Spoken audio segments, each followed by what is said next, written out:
बेटा बातें ग्रेविटेशन भाई, बस बस बस ग्रेविटेशन। तो न्यूटन लॉ ऑफ ग्रेविटेशन आप तुमने देख लिया कि न्यूटन ने जो law F equal to M A भी दिया और उसके बाद ये लॉ ऑफ ग्रेविटेशन भी दिया। ऐसी कोई फील्ड नहीं है जहाँ न्यूटन ने कोशिश नहीं की कुछ ना कुछ दुनिया को नया देने की। ऑप्टिक्स में भी न्यूटन की डिस्क आपको याद होगा कि light consist of white light consist of 7 colours, है ना। डिस्क को तेज़ी से घुमाया फिर प्रूव कर रहा है कि यार हाँ ये वाइट दिख रही है हमें। साउंड में कोशिश की, कोशिश हर जगह की, लेकिन कोशिश कई जगह सक्सेसफुल भी हुई, कई जगह फेलियर भी मिला। हम न्यूटन लॉ ऑफ ग्रेविटेशन में जिसको हम बोलते हैं यूनिवर्सल लॉ, और यूनिवर्सल लॉ का मतलब पूरे यूनिवर्स के ऊपर ही एप्लीकेबल है। तुम्हारे ऊपर मेरे ऊपर ही नहीं, जो प्लैनेट्स हैं उनके ऊपर अगर हम किसी के ऊपर लगाना चाहें, स्टार हमारे सन को छोड़ के दूसरा कोई स्टार की बात करें, उसके अराउंड अगर कोई और भी घूम रहा है वहाँ भी न्यूटन लॉ लगाओ मज़े से, बिल्कुल सही रिजल्ट्स आपको देगा। इसीलिए इसको यूनिवर्सल लॉ ऑफ ग्रेविटेशन बोलते हैं। क्या बोलता है ये लॉ? ये लॉ बोलता है बेटा कि force of attraction between any two masses of the universe, लिख लिया था आप लोगों ने ना। तो फोर्स ऑफ, क्योंकि ये अट्रैक्शन की फोर्स है बेटा, force of attraction between any two masses of the universe, any two masses of the universe, क्या बेटा आगे क्या था? is directly proportional to product of the masses, is directly, बात नहीं हुई, proportional to the product of the masses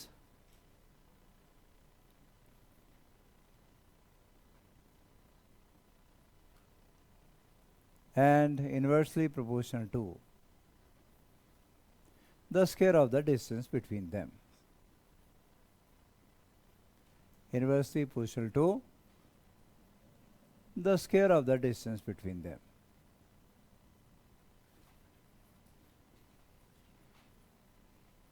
ठीक है जी। तो अगर हमारे पास हम बोले कि ये दो मासेस हैं, एक m1 है बेटा और एक m2 है, तो याद रखें m1 m2 को अट्रैक्ट करेगा और m2 m1 को अट्रैक्ट करेगा, और फोर्स सेम। न्यूटन का law, action and reaction are equal and opposite, Newton third law. तो अगर ये मास इसको अट्रैक्ट करेगा तो ये इसको भी तो अट्रैक्ट करेगा। Force equal and opposite, magnitude में बराबर, डायरेक्शन में ऑपोजिट। और कितनी होगी? क्या बोलता है? F equal to directly position to m1 m2 inversely position to r square. G आ गया कांस्टेंट ऑफ प्रोपोर्शनलिटी, और उसकी वैल्यू क्या होती है? 6.67 इंटू 10⁻11। यूनिट क्या आएगा? FR square upon m1 m2, ये है ना बेटा। अगर जी निकालोगे तो आपके पास आया FR square upon m1 m2, Newton metre square upon kg square. तो 6.67 इंटू 10⁻11 न्यूटन मीटर स्क्वायर पर kg स्क्वायर। ये ऐसा बोलो gm1 m2 upon r square. अब ये जो g की वैल्यू 6.67 इंटू 10⁻11 है, इसकी वजह से हम लोग बोलो कि नेचर ने देखो कितने शानदार तरीके से सब कुछ मैनेज किया। प्लैनेट्स सन के अराउंड अगर घूम रहे हैं तो यही फोर्स रिस्पॉन्सिबल है। जी की वैल्यू इतनी छोटी है कि मास बड़ा होगा तब तुम इस फोर्स को एक्सपीरियंस कर पाओगे। हम लोग, ऐसा नहीं है कि हमारे ऊपर एक्ट नहीं कर रही है, ये फोर्स हमारे ऊपर भी एक्ट कर रही है, लेकिन तुम्हारे किन दो के बीच में अगर मैं निकालूं तो आएगा 6.67 इंटू 10⁻11। पहले का मास 50 kg, अगले का मास भी 50 kg, तुम्हारे बीच का डिस्टेंस 1 मीटर अगर है तो ये आया। मैं प्रॉपरली अगर लिखूं तो आपके पास ये आया F इक्वल टू 6.67 इंटू 10⁻11, है ना बेटा, इंटू एक का मास 50, दूसरे का मास 50, और डिवाइड बाय डिस्टेंस अगर 1 मीटर है तो इंटू 1 स्क्वायर। किन्हीं दो इंसानों के बीच में अगर ये फोर्स है, अप्रॉक्सीमेटली निकाले कितनी आती है? ये बना 2500 इंटू 6 150, है ना, 1.5 इंटू 10⁻⁴, या ऐसा बोलो अप्रॉक्सीमेटली 1.5 इंटू 10⁻⁻⁻⁷ न्यूटन। ये फोर्स है जिस फोर्स से तुम कोई भी एक दूसरे को अट्रैक्ट कर रहे हो। अब ये बहुत ही छोटी फोर्स है और इसी वजह से तुम ये फील नहीं करते कि यार चिपक ली है, ये बंदा इसका चिपक लिया, बाद में छुड़ाने लगा, बाद में बोले मैं घर जाना भाई अपने तो दो आदमी, दो इंसान इतनी कम फोर्स से एक दूसरे से चिपक नहीं पाते। पर हाँ, अर्थ की जो फोर्स है ना बेटा, वो कैसे निकालेंगे, G into mass of earth into तुम्हारा mass divided by radius of earth, distance between the two. बस तेरी तो ये मास ऑफ अर्थ और ये रेडियस ऑफ अर्थ, और यहाँ तो मैं तुम्हारे बीच की सेपरेशन क्या आ गया यार, सेंटर ऑफ मास में मानते हैं ना मास ऑफ अर्थ, तो इंटू आर से 6.4 इंटू 10⁻⁶, ये आता है रेडियस ऑफ अर्थ का होल स्क्वायर।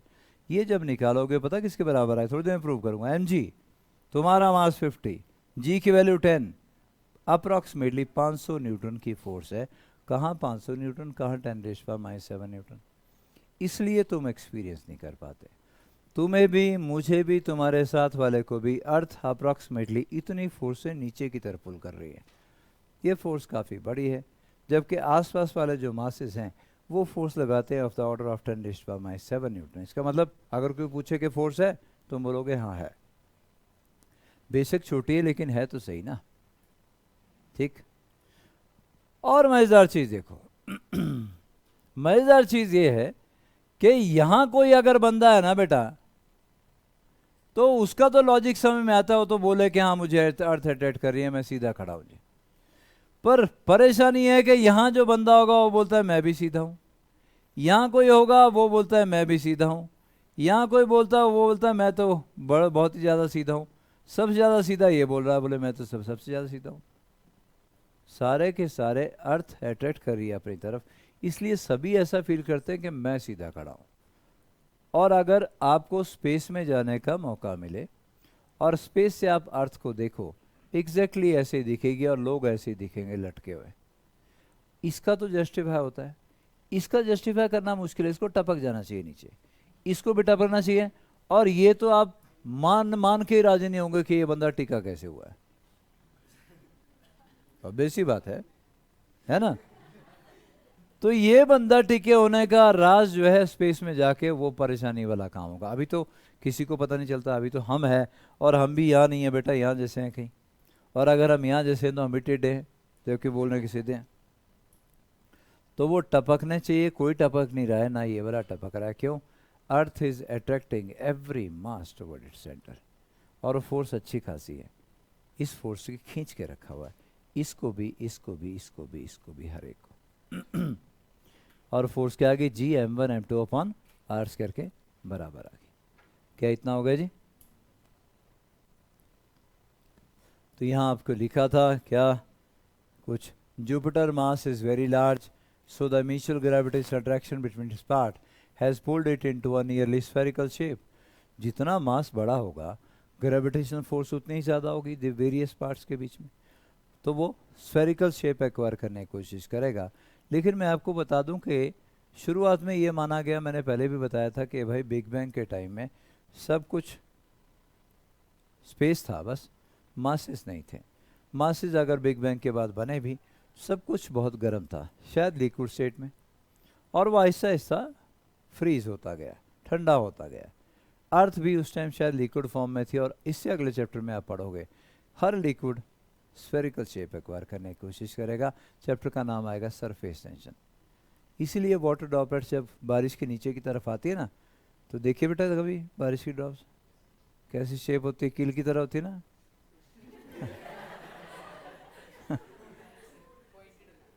देखो ये बच्चा शक्ल से बिल्कुल गाय की तरह दिखता लेकिन लेकिन एक्शन सारे बैल वाले पुठे, हर कुछ बोलता है। बोले हम वो जो रेन ड्रॉप्स है वो कील की तरह दिखती है, अब स्फेरिकल होती है, थोड़ा ऑबलेट शेप की होती है ना। पानी, लिक्विड कोई भी हो, पानी छोड़ो, लिक्विड कोई भी हो, वो अपनी स्फेरिकल शेप मेंटेन करना चाहता है। ये एक्सप्लेन करूंगा नेक्स्ट सरफेस टेंशन वाले चैप्टर में। तो अगर शुरुआत में सभी कुछ लिक्विड फॉर्म में था, तो वो तो स्फेरिकल रहना ही था। पर हाँ ग्रेविटेशन की फोर्स भी रिस्पॉन्सिबल थी कि उसको स्फेरिकल शेप देने के लिए। आहिस्ता आहिस्ता वो ठंडा होता गया, अर्थ भी ठंडी होती गई, तो वो बाहर से तो स्फेरिकल रह गया, अंदर से अभी तक गर्म है भाई। वो लावा इरेप्शन आपके एग्जाम्पल हैं, जगह जगह जो लावा इरेप्शन होती है कि अंदर से बाहर निकल रहा है, तो ये कहा जाता है कि कभी बनी थी तो वो काफ़ी हॉट थी, बाहर वाला सरफेस ठंडा होता गया और हमें तुम्हें पनपने का मौका दिया, जीने का मौका दिया, लेकिन अंदर वाला जो उसका कोर है वो अभी भी गर्म है, लिक्विड फॉर्म में है, और एवरी नाउ एंड देन जगह जगह वो लावा इरेप्शन की फॉर्म में वो लिक्विड बाहर निकलता रहता है। चलिए ये बात हुई और ग्रेविटेशन में आगे बढ़ने लगते हैं। बहुत ही इंटरेस्टिंग चैप्टर है सारा का सारा। ये चैप्टर आपको सिखाएगा कि हम जो सैटेलाइट लॉन्च करते हैं यहाँ से अपनी अर्थ से, वो अर्थ के अराउंड सर्कुलर मोशन में क्यों आ जाता है और कैसे आता है। इसी ग्रेविटेशन फोर्स ऑफ अट्रैक्शन की वजह से सब होता है। थोड़ा आगे बढ़ें जी। इंपॉर्टेंट पॉइंट क्या बोल रहा है? इंपॉर्टेंट पॉइंट में बोल रहा है Newton's law of gravitation can be directly apply two point mass is only. देखिए बोला ना अभी अभी हमने थोड़ी देर में, एफ इक्वल टू जी क्या बेटा, m1 m2 upon are square. तो m1 m2 क्या होना चाहिए बेटा, पॉइंट मास। अब पॉइंट मास कहाँ है भाई? यहाँ से कौन सा पॉइंट मास है तुम लोगों में से जो मैं ग्रेविटेशन फोर्स ऑफ निकालूंगा? कोई पॉइंट नहीं है। अर्थ बहुत बड़ा मास है, तो अगर स्फेरिकल बॉडी कोई है ना, उसको तो पॉइंट मास आप मान ही सकते हो। कहाँ? सेंटर ऑफ मास में। तो स्फेरिकल बॉडी जितनी भी बड़ी क्यों ना हो जाए, entire mass of spherical body can be assumed as point mass place at the centre of mass of the sphere. तो ये आप लिख लें यहाँ पे for spherical mass distribution, for spherical mass distribution entire mass of spherical body, entire mass of spherical body, ज़्यादा पहनना बेटा पास में, entire mass of spherical body can be assumed as point mass। तुमने पहले लिखा हुआ है can be assumed as point mass placed at the center of the sphere। तो स्फेरिकल बॉडी की तो टेंशन खत्म होगी, लेकिन बाकी कहीं ये अलाउ नहीं है। तुम बोलो जी मेरे पास रॉड है, मैं सेंटर ऑफ मास पे सारा पॉइंट मास मान लूँ ना, सिर्फ स्फेरिकल बॉडी के लिए अलाउ किया गया है, अब बाकी किसी बॉडी के लिए नहीं। इसका मतलब बाकी बॉडी पॉइंट मास नहीं हुए, और बाकी पॉइंट मास अगर नहीं हुए तो न्यूटन लॉ ऑफ ग्रेविटेशन नहीं अप्लाई कर पाएंगे हम लोग, डायरेक्टली नहीं कर पाएंगे। तो फिर क्या होगा? For continuous mass distribution method of integration is used. Spherical body वो एक्सेप्शन आ गई बेटा, लेकिन other, for other continuous mass distribution, आगे नोट करें, for other continuous mass distribution, for other continuous mass distribution method of integration is used. मैं थोड़ी देर में example देता हूं कैसे उस मेथड ऑफ इंटीग्रेशन का यूज करते हैं हम लोग। तो पॉइंट मास होगा, कोई समस्या नहीं, आप सीधा अप्लाई करो Newton law of gravitation. Spherical mass distribution होगी, कोई समस्या नहीं, उसके सेंटर पे पॉइंट मास मान लो। पर अगर कोई और मास डिस्ट्रीब्यूशन है तो सेंटर ऑफ मास पे पॉइंट मास मानना अलाउड नहीं है, तो आपको मेथड ऑफ इंटीग्रेशन का यूज करना होगा। इसमें लिख लेना आगे, spherical mass distribution is an exception, है ना बेटा, spherical mass distribution is an exception. Spherical mass distribution is an exception।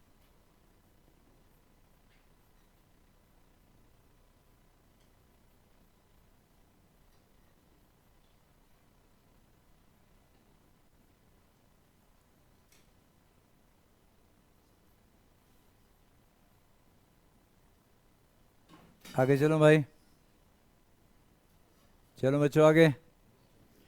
Properties of gravitational force, it is attractive in nature, बिल्कुल सही है जी, ये हमेशा अट्रैक्टिव ही रहती है। ऐसा नहीं है कि दो मासेस के बीच में अट्रैक्टिव है, कोई और दो मास टक्कर के बोले यहाँ तो रिपल्सिव होगी जी, नहीं, ऐसा कभी नहीं बोलेंगे हम लोग। ग्रेविटेशनल फोर्स हमेशा अट्रैक्टिव ही रहेगी जी। लॉन्ग रेंज फोर्स है, सन और अर्थ के बीच में भी एक्ट कर रही है। मास बड़ा होगा तो कोई जितने मर्जी डिस्टेंस तक एक्ट करवा लो आप, काफ़ी बड़े डिस्टेंसेस के लिए एप्लीकेबल है। तीसरा, ग्रेविटेशनल फोर्स में एक्सचेंज पार्टिकल। देखिए हमारा मानना यह है कि फोर्स बिना एक्चुअल कांटेक्ट के एग्जर्ट नहीं की जा सकती। मतलब मैं अगर इसके ऊपर फोर्स लगाना चाहूँ और यहाँ से मैंने बोला ये, और ये बेहोश होकर नीचे गिर गया, ऐसा नहीं होता। अगर मुझे फोर्स लगानी है तो मुझे कांटेक्ट में आना पड़ेगा, ठीक। और कांटेक्ट में आऊँगा तब फोर्स लगा सकता हूँ, ठीक है बेटा। कांटेक्ट में आऊँगा तब फोर्स लगा सकता हूँ। या फिर एक और तरीका भी है फोर्स लगाने का, कि यहाँ से बड़ा सा पत्थर उठाया और दे मारा। अब उसके पास क्या है, मास है। जो आपने पेन मैंने जैसे फेंका इसकी तरफ, तो पेन के पास मास है, वेलोसिटी है। वह जब वो उससे टकराया तो मोमेंटम ज़ीरो हो गया। Rate of change of momentum force होती है, क्योंकि मोमेंटम में चेंज हुआ तो पेन ने उसके ऊपर फोर्स लगा दी, उसने पेन के ऊपर फोर्स लगा दी। तो ये बोलता है कि फोर्स एक्सर्ट करने के भाई दो ही तरीके हैं, एक्चुअली जाके हिट करो, एक्चुअल कांटेक्ट में आओ, या कोई पार्टिकल, एक्सचेंज पार्टिकल तुम्हारे पास होगा जिसको तुम मोमेंटम दोगे, उसकी तरफ फेंकोगे, वो मोमेंटम एक्सचेंज करेगा, तब तुम फोर्स लगा सकते हो। अब पंगा ये है कि इलेक्ट्रिसिटी में भी एट अ डिस्टेंस इंटरेक्शन होती है। एक चार्ज दूसरे चार्ज के ऊपर फोर्स लगा देता है, तो वहाँ भी कोई एक्सचेंज पार्टिकल होगा, उसको नाम हम फोटोन बोलते हैं। लेकिन यहाँ ग्रेविटेशन में भी कोई फिर एक्सचेंज पार्टिकल होना चाहिए, उसका नाम रखा गया ग्रेविटोन। मिला अभी तक है नहीं है, आगे जब मिलेगा तो देखा जाएगा, लेकिन नाम रख दिया गया graviton is exchange particle responsible for this force.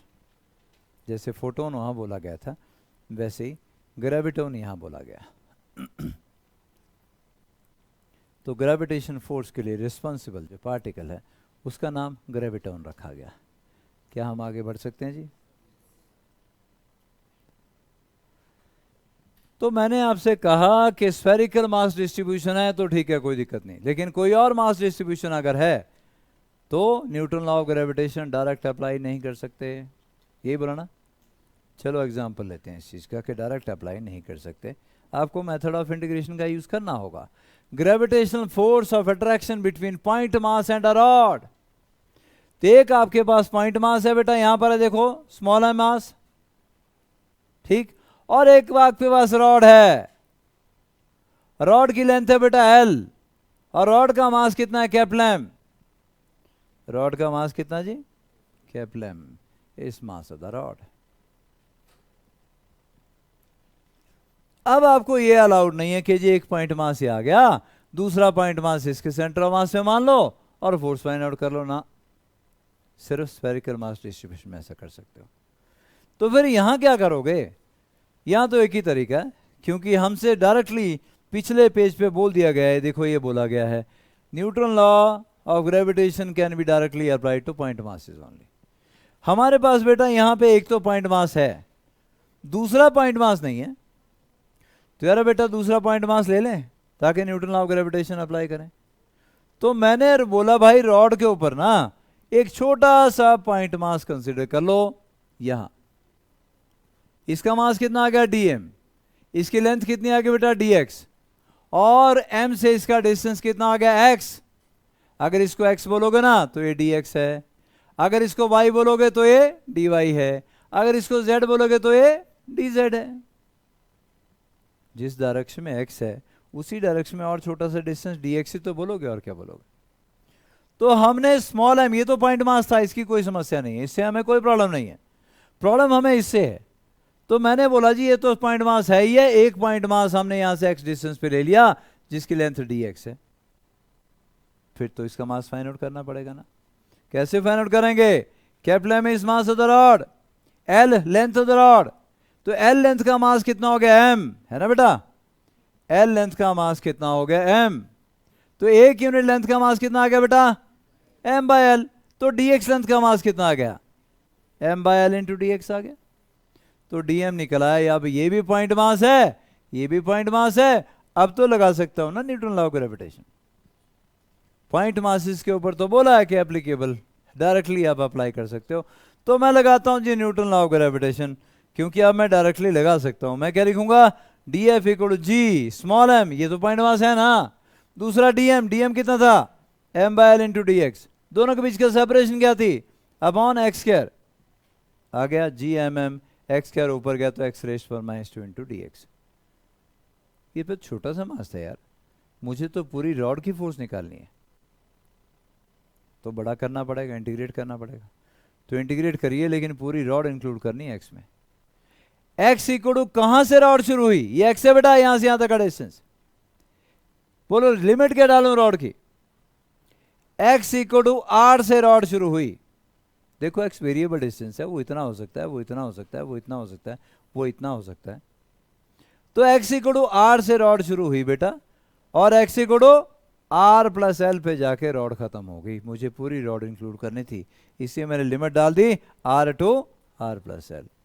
X रेश पर -2 का इंटीग्रेशन -1 बाय एक्स, एक्स रेश पर -2 + 1 डिवाइड बाय -2 + 1 है ना बेटा, -1 बाय एक्स आएगा, ये आ गया -1 बाय एक्स, माइनस बाहर निकाल लिया, limit R to R plus L, 1 by R plus L -1 by R को सॉल्व करिए, देखो ये आ रहा है कि नहीं आ रहा है, G M M divide by R into R plus L. तो ये मतलब था मेरे बोलने का।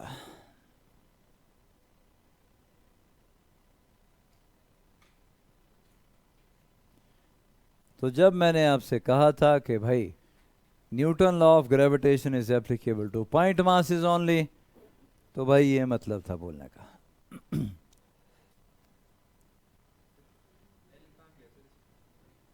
कैंसिल हो गया बेटा, करके तो देखो, यह है ना, देखो ये, अच्छा ये तो आएगा, यहाँ तो आएगा, लेकिन यहाँ कैंसिल हो जाएगा आगे, यहाँ भी आएगा, करके तो देखो ना बेटा, ये आ गया एल, ये आ गया एल, और उसके बाद यहाँ एल आएगा, उसके बाद 1 by R plus L -1 by R, solve करो, ऊपर एल रह जाएगा और एल कैंसिल हो जाएंगे। ये देखो ना, 1 by R plus L -1 by R, क्या बना, R minus R plus L, 1 by R plus L -1 by R, ये है ना बेटा, ठीक है। तो क्या बना, R minus R plus L, यही है बेटा, divide by R into R plus L, क्या बना, माइनस एल बचा ऊपर, माइनस और माइनस साइन बाहर है, माइनस में प्लस हो गया, प्लस एल और एल कैंसिल हो गए, G M M divide by R into R plus L आपका आंसर आ गया। अपने आप सॉल्व करिए, शाबाश।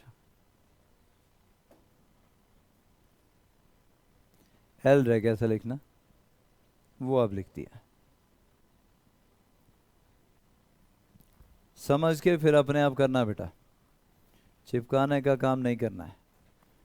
आपको समझ में आ गया होगा कि हमने छोटा सा मास डीएम कंसिडर किया, अब डीएम भी पॉइंट मास है और एम भी पॉइंट मास है, स्मॉल एम भी पॉइंट मास है। दो पॉइंट मासेस के लिए Newton law of gravitation directly apply किया जा सकता है, कोई समस्या नहीं, कर लिया, लेकिन फोर्स तो रॉड की निकालनी, पूरी रॉड की। तो बेटा एक्स की लिमिट डाल दी ताकि पूरी रॉड इंक्लूड हो सके। एक्स इक्वल टू आर से रॉड शुरू हुई, एक्स इक्वल टू आर से रॉड शुरू हुई, और X equal to R plus L पे जाके रॉड खत्म हुई। तो हमने एक्स की लिमिट डाल दी, सॉल्व किया, आ गया G capital M small M divide by R into R plus L. I hope आप समझ रहे हो कि मैंने उस टाइम जो पॉइंट लिखवाया था वो जानबूझ के लिखवाया था ताकि आपको यहाँ प्रॉब्लम सॉल्व करने का तरीका बताया जा सके।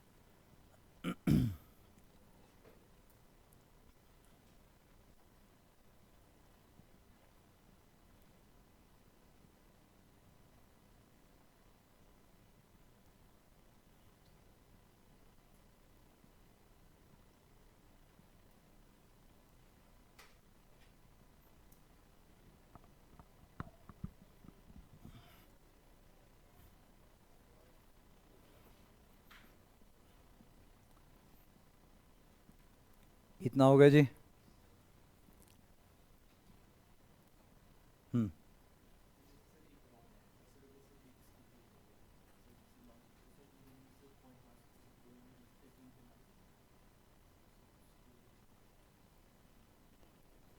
अगर दो रॉड बोला दो रॉड होंगे है ना, तो बेटा पहले एक रॉड का करना पड़ेगा, एक रॉड का पॉइंट मास के साथ ये फॉर्मूला आ गया ना। अब एक रॉड है, दूसरी रॉड सामने रखेंगे, एक रॉड पे मास मान लेंगे स्मॉल डीएम, और रॉड की वजह से डीएम के ऊपर फोर्स का फॉर्मूला ये लिख देंगे और उसको इंटीग्रेट कर देंगे। मतलब अगर 2 रॉड की प्रॉब्लम आपको करनी है तो पहले 1 रॉड और 1 पॉइंट मास की करनी होगी, उसके बाद आप 2 रॉड रख सकते हो, क्योंकि 1 रॉड की पॉइंट मास के साथ आपकी फोर्स आ चुकी है। एक्स डिस्टेंस में मानोगे छोटा सा पॉइंट मास आप, ठीक, और उसके छोटी सी फोर्स निकालोगे, फिर दोबारा इंटीग्रेट करोगे।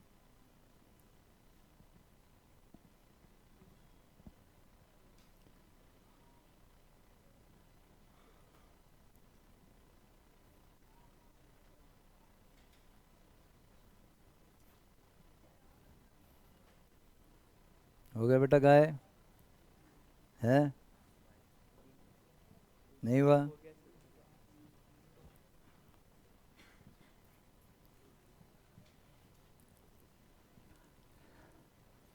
चले आगे, अगला न्यूमेरिकल देखें। 2 particles of equal mass go around a circle of radius capital under the action of their mutual gravitational attraction. Find the speed of each particle. 2 particle हैं आपके पास, एक एम यहां पर है, एक एम यहां पर है, ठीक है जी। 2 पार्टिकल हैं जी हमारे पास।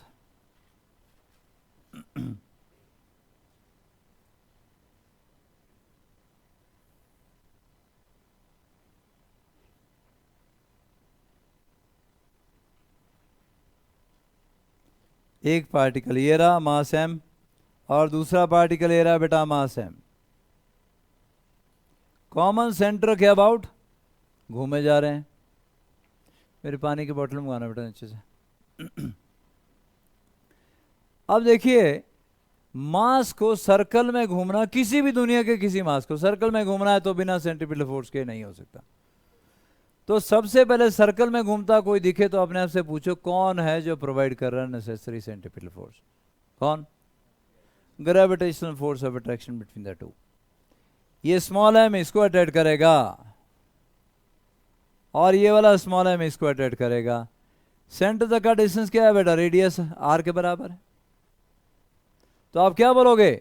G M M divide by total distance क्या है? 2r है दोनों मास के बीच का। जी एम स्क्वायर अपॉन 2r का whole square, this provide the necessary centripetal force. क्या होती है? mv square upon R. हो गया क्वेश्चन खत्म। Equal to mv square upon R, v आ गया बेटा gm अपॉन 4r के बराबर।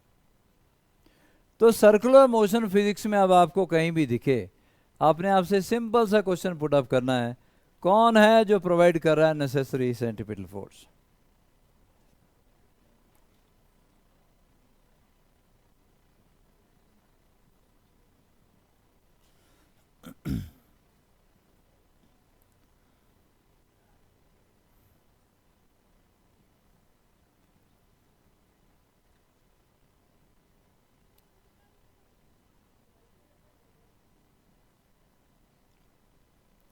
तो जी एम वन एम टू जी एम स्क्वायर अपॉन 2r का whole square, this is providing the necessary centripetal force equal to mv square upon mass into acceleration. वही Newton second law apply किया, force equal to mass into acceleration. m into acceleration, कौन सी acceleration? Centripetal acceleration, m into v square upon r। Newton second law ना बेटा, F equal to m into a।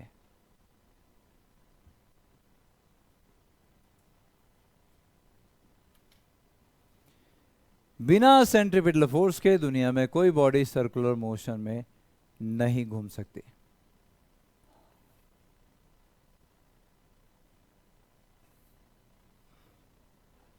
चलो आगे।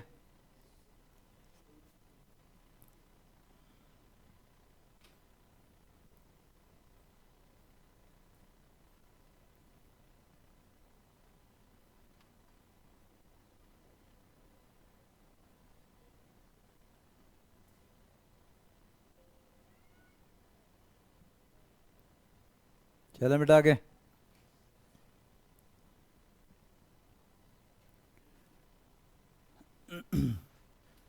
चलो अपने planet के बारे में थोड़ा सा जान लें, फिर आगे इसकी फिजिक्स पे बढ़ते हैं।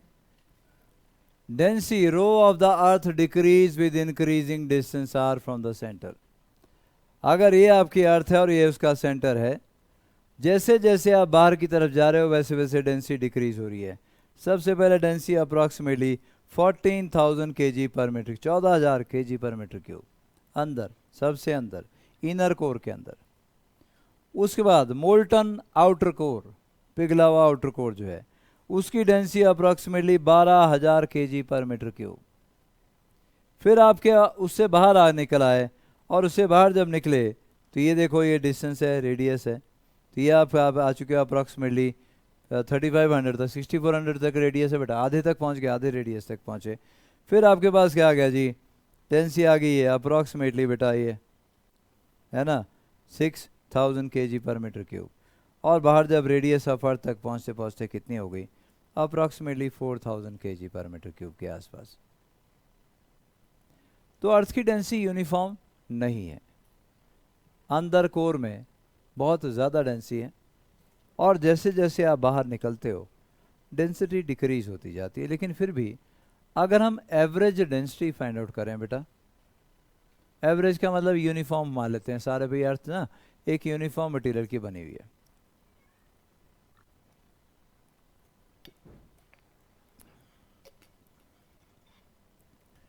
मान लो कि अर्थ ऐसे बनी है कि उसमें यूनिफॉर्म डेंसिटी है थ्रू आउट, तो बेटा मास of earth is 5.97 into 10⁻24 kg अगर एग्जैक्टली हमें लिखना हो।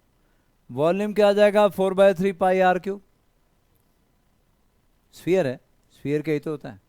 Radius of earth is 6.4, exact लिखना तो 6.37 इंटू 10⁻6 मीटर होल क्यूब।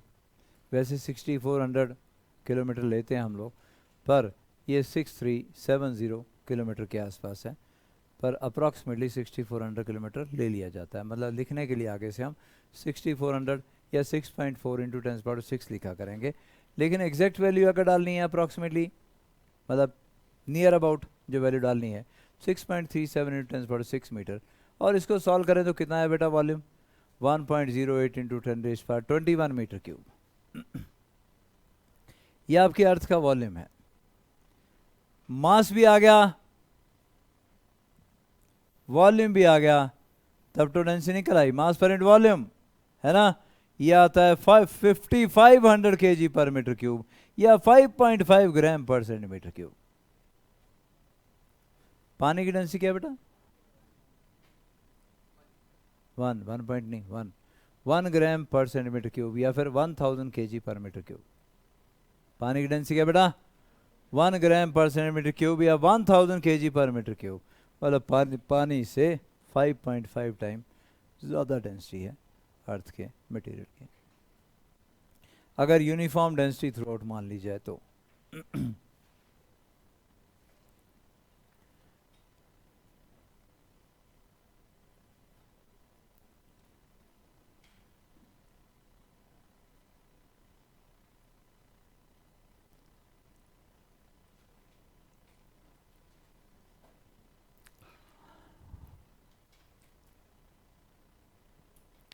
अब आ जाओ जी, acceleration due to gravity on the surface of अर्थ।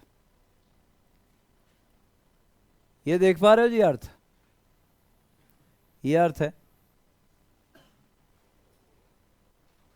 सभी लोग देख पा रहे हैं जी, ये अर्थ है। अर्थ का सारा मास, मैंने बोला स्फीयर का सारा mass, it can be assume to be concentrated at the centre of mass. तुम यहां हो सरफेस पे, तुम भी पॉइंट मास हो, अर्थ का पॉइंट मास यहां पर, दोनों के बीच का सेपरेशन क्या आ गई, रेडियस ऑफ अर्थ के बराबर 6.4 इंटू 10⁻6 अप्रोक्सीमेटली मीटर्स के बराबर या 6400 किलोमीटर्स के बराबर। अर्थ आपको अटैक कर रही है कितनी फोर्स के साथ, G capital M small m upon are square. ये पर न्यूटन तो क्या बोल गया, बोले फोर्स तो मास इनटू एक्सेलरेशन होती है। ए लिखने की जगह जी लिख दिया, ए लिखना था ना बेटा, m इंटू ए। अर्थ की वजह से क्योंकि एक्सेलरेशन है, इसको जी से, ताकि पता चले, देख के पता चले कि हाँ ये अर्थ की एक्सेलरेशन है, ये अर्थ की एक्सेलरेशन है। m इंटू जी लिख दिया, m कैंसिल हो गया, g की वैल्यू आ गई बेटा gm अपॉन आर स्क्वायर। याद रखिएगा g की वैल्यू जो 9.81 आपने कैलकुलेट की हुई है ना बेटा, है ना, मीटर पर सेकंड स्क्वायर, वो इस फॉर्मूले से कैलकुलेट किया है। g भी अब आपके पास है 6.67 इंटू 10⁻11। मास ऑफ अर्थ भी आपके पास है 5.97 into 10⁻24। R radius of earth भी आपके पास नोन है। डिवाइड करोगे तो कितना आएगा, 9.81 मीटर पर सेकेंड स्क्वायर, यहां से आई है वो वैल्यू। तो सरफेस ऑफ अर्थ के ऊपर acceleration due to gravity is toward the centre of earth and it is always equal to 9.81 या ना सिंपल 9.8 अप्रोक्सीमेटली 9.8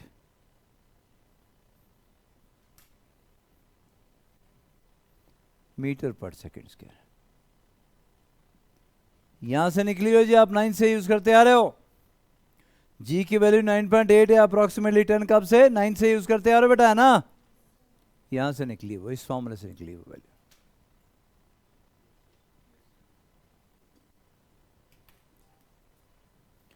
ठीक है भाई महाजन।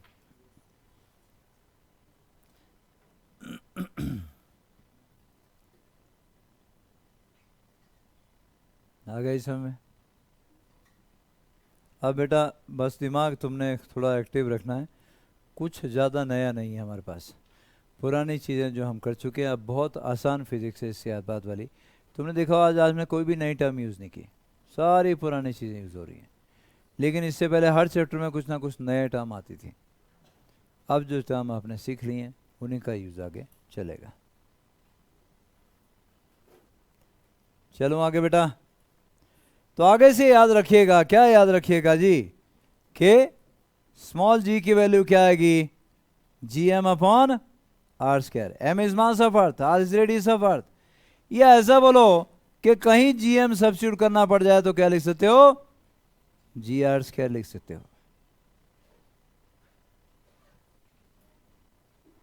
Small G M upon are square, या जी एम पूरा का पूरा कहीं रिप्लेस करना पड़ जाए तो जी आर से उसको रिप्लेस कर सकते हो।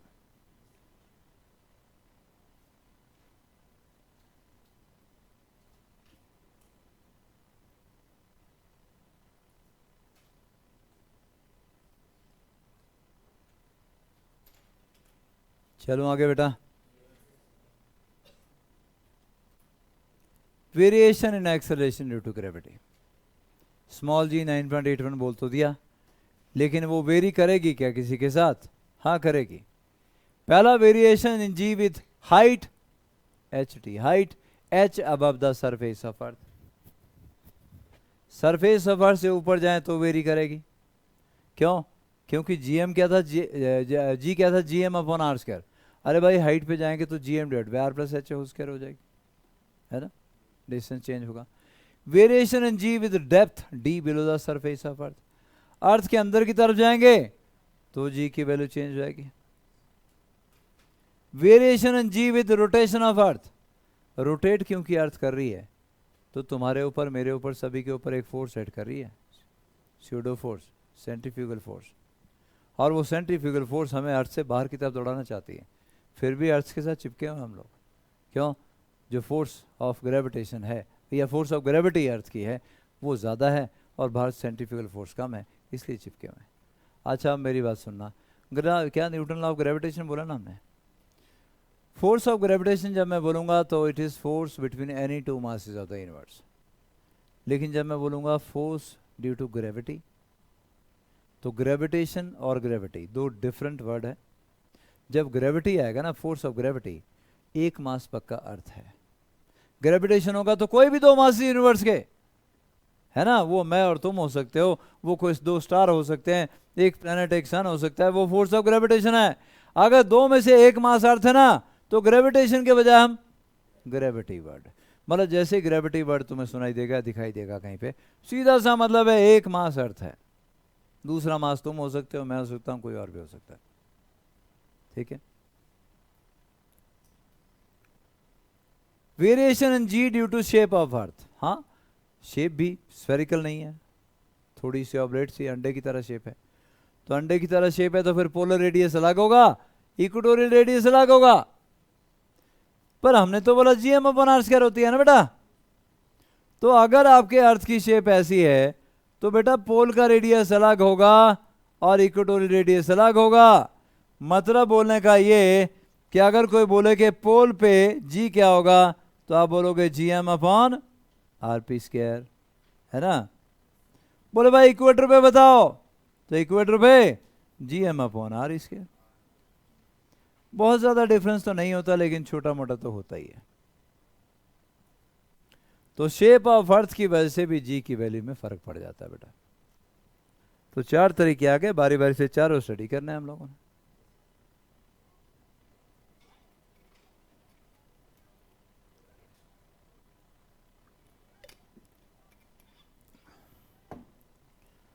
कल आप लोगों में से कौन कौन जा रहे हैं जी हमारे साथ? लल्लू लाल तो क्यों चला बेटा? हाँ बोले, मतलब उसको समझ में नहीं आ रहा भी है, इतना बड़ी नाम मेरा कैसे हो सकता है? तो ये बेटा क्यों नहीं जा रहा है?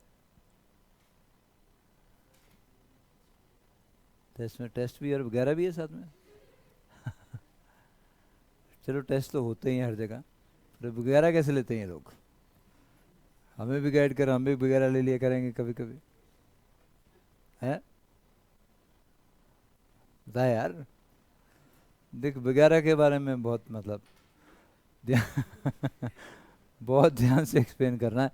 हम भी चाहेंगे कि अपने इंस्टीट्यूट में वगैरह शुरू करें हम लोग। टेस्ट तो टेस्ट तो हम भी लेते रहते हैं, वगैरह छूट गया है। और कौन नहीं जा रहा है यार? हाथ खड़ा करो जो नहीं जा रहा है। तुम क्यों नहीं जा रहे भाई? कहाँ जाके आया था? कुल्लू मनाली जाके आया था? कुल्लू मनाली कौन रहता तेरा? कौन रहता वहाँ पे? मासी घर कुल्लू है, मनाली है। और तेरे माँ से कौन है? काम है तेरी की। ये तो बंदा खतरनाक है, हैं? एक बेटा उधर मोदी बेटा है कि तू? दो ही लोग बिजी हैं दुनिया में बस। वो तेरे हैं कांग्रेसी है।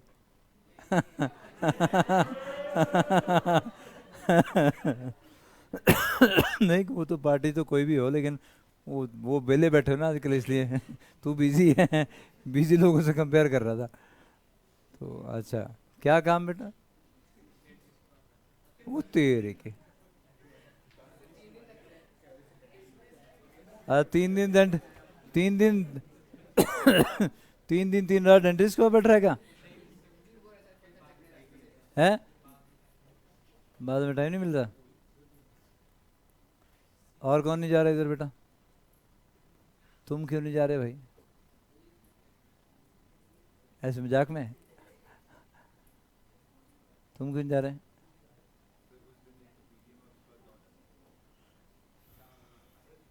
हाँ।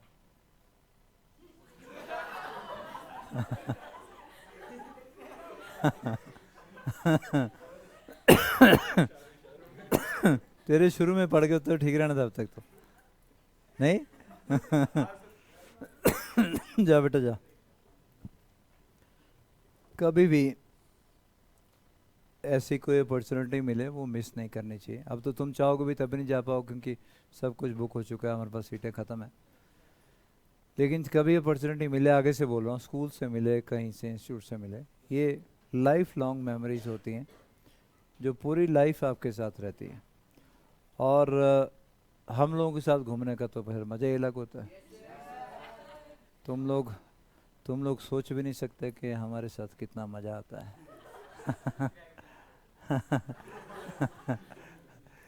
हमारे साथ पढ़ने में भी मज़ा आता है और घूमने में मज़ा आता है। छोटू है। चलो बदकिस्मती तुम्हारी, क्या बोल सकते हैं। अब तो तुम बोलोगे भी हाँ जो कि हमने जाना तब भी नहीं, क्योंकि अब सब कुछ बुक हो चुका है। लेकिन इससे पहले तुम्हारे पास मौका था, कल तक या परसों तक बोल रहे शायद।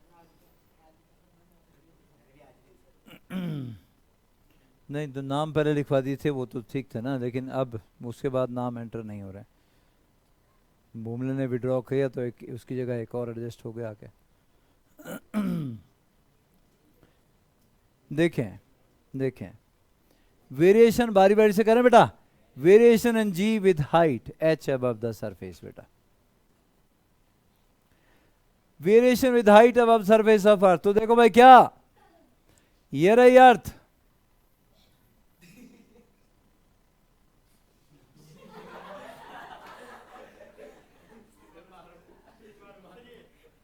क्या हो गया बेटा, क्या बोल रहा है, क्या बोल रहा है, बोलो सही, क्या बोल रहे हैं, अलग अलग आवाज निकाल रहे हैं, मुंह से लगाओ कहीं और से लगाओ बेटा। है कैसे कैसे कैसी आवाजें निकालता है।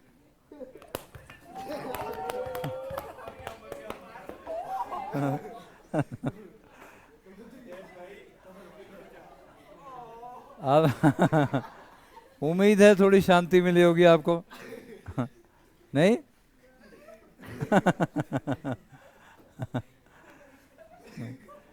चलो सुनो, ये आ गया बेटा रेडियस ऑफ अर्थ, और ये आ गया height above the surface of earth, और ये टोटल डिस्टेंस को मैंने स्मॉल आर बोल दिया, ये टोटल डिस्टेंस आ गया आर प्लस एच। कोई दिक्कत बेटा? इसको स्मॉल आर बोला बेटा मैंने, आर प्लस एच को, यहां तक से यहां तक के डिस्टेंस को स्मॉल आर। अगर कोई आपसे पूछेगा यहां बताओ जी की वैल्यू क्या है, तो कितनी बेटा?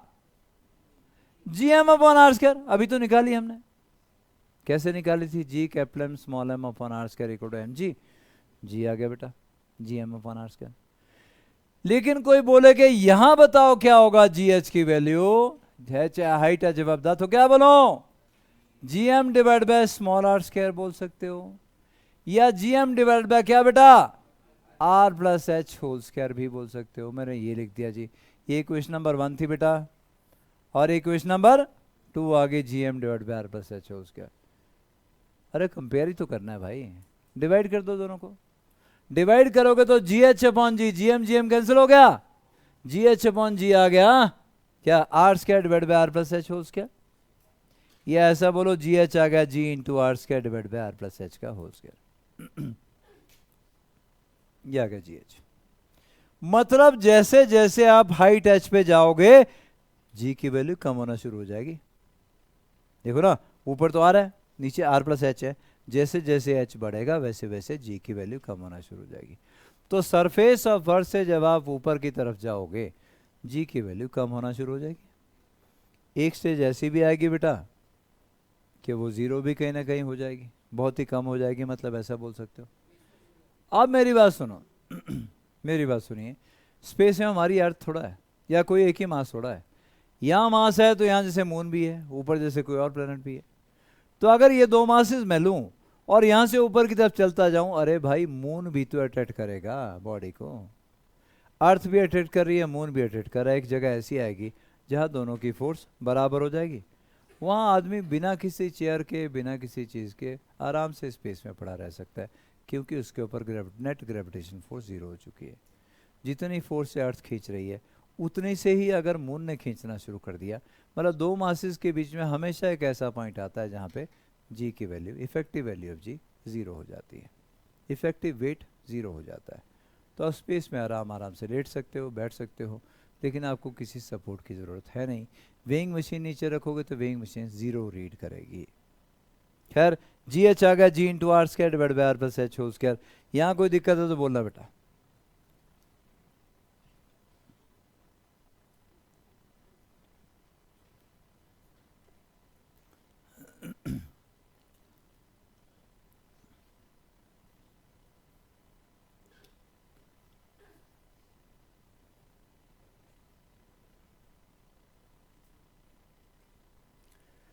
तो आपने यहां पे सीखा कि भाई जैसे जैसे हाइट बढ़ेगी वैसे वैसे जी की वैल्यू कम होती जाएगी। और जी एच क्या आएगा? G M divide by small are square. कोई अगर बोले कि भाई जी एच का आर के साथ ग्राफ कैसा आएगा बेटा? इनवर्स स्क्वायर लॉ वाला आएगा। और कैसा आएगा? इनवर्स स्क्वायर लॉ की वेरिएशन कम होता जाएगा। क्या मैं आगे चलूं? चलो भाई आगे चलते हैं। Variation in ji with height, वही चल रहा है, variation in ji with height भाई। if h can be compared with r, radius of earth, if h can be compared with r, बेटा radius of earth लिखना है यहाँ पे with r, तब तो वही फॉर्मूला जो हमने लिखा, G H equal to ji into R square divide by R plus H whole square. पर अगर कहीं h is very small as compare to r, h बहुत छोटा है बेटा, अब रेडियस ऑफ अर्थ क्या है 6400 किलोमीटर, और आपकी हाइट है 1 किलोमीटर 2 किलोमीटर 64 किलोमीटर, 100 किलोमीटर तक स्मॉल कंसिडर कर लेते हैं लोग, वैसे तो 100 गुना तक होता है, 64 किलोमीटर तक लेना चाहिए, लेकिन बुक्स में आपको 100 किलोमीटर तक भी small h as small as compare to r ले लेते हैं। तो h अगर 50 किलोमीटर भी है तब भी स्मॉल है, क्योंकि 64 किलोमीटर 100 किलोमीटर बहुत बड़ा है। तो if h is very small as compare to r, कुछ याद आया मैथमेटिकल टूल में करवाया था कि पूरी फिजिक्स में कहीं भी अगर ऐसा बोलेगा कि ये क्वांटिटी इससे बहुत छोटी है तो बाइनोमियल का यूज करना है। तो if h is very small as compare to r, तो मैंने फॉर्मूला लिखा जी एच क्या गया, G R square divide by, ये क्या था बेटा r प्लस एच था ना, मैंने r कॉमन निकालो, देखो r प्लस एच अगर हमारे पास है, इसको r से मल्टीप्लाई करूं, r से डिवाइड करूं, तो इसको क्या लिखता हूं, r कॉमन निकल गया, 1 प्लस एच अपॉन आर लिख सकता हूं बेटा, वही लिखा, r कॉमन निकला 1 plus H upon R whole square, r square अलग हो गया, r स्क्वायर कैंसिल, तो जी एच आ गया G divide by 1 plus H upon R का होल स्क्वायर, नीचे 1 plus H upon R whole square, ऊपर जाएगा तो 1 plus H upon R whole raise पर -2 हो जाएगा, तो जी एच आपके पास आ गया G into 1 plus H upon R whole raise पर -2, लेकिन एच बहुत छोटा है यार, आर बहुत बड़ा है, तो आ नहीं गया क्या, 1 प्लस एक्स होल रेश पर एन इक्वल टू क्या 1 प्लस एन एक्स, कब, if X is very very small as compare to 1, हाथ हो गया, h upon r is very small as compared to 1, 1 plus x raised power -2 equal to 1 minus 2x, 1 minus 2h upon r। हाँ, अगर h बहुत छोटा है as compared to r, तो आप इस फॉर्मूला का यूज करोगे, gh equal to g into 1 minus 2h upon r। थोड़ा सा और मैनेज करो, g minus gh, देखो ये आ गया ना बेटा, gh upon g क्या 1 minus 2h upon r, 2h upon इस तरफ ले आओ, क्या बनेगा, 2h upon R is equal to 1 minus G H upon G, है ना बेटा, यह बनेगा g minus G H upon G is equal to 2h upon R. Solve करना बेटा, सॉल्व करिए, देखो क्या बन रहा है,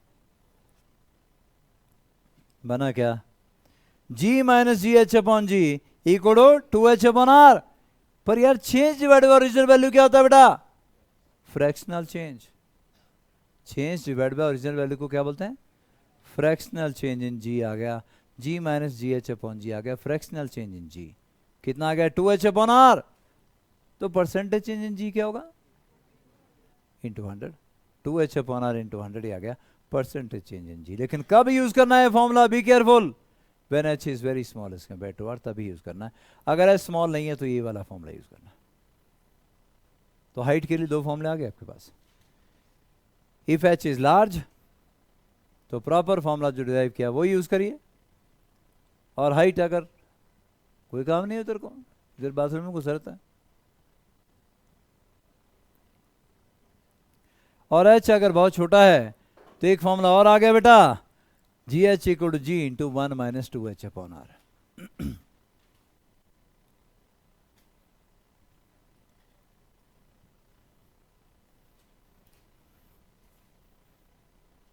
पर बी केयरफुल, बार बार बोल रहा हूं, ये फॉर्मूला तभी यूज करना है अगर h लेस देन 64 किलोमीटर है, पर जैसे मैंने कहा बुक वाले 100 किलोमीटर तक भी इस फॉर्मूला का यूज कर रहे होते हैं, पर होता है कि 100 टाइम जब चीज़ बड़ी होती है उसको वेरी लार्ज कंसिडर करते हैं, 64 इंटू 100 6400, तो 64 किलोमीटर की लिमिट है, 64 किलोमीटर तक अगर h है तो उसको स्मॉल कंसिडर करिए, उससे बड़ा है तो लार्ज कंसिडर करिए।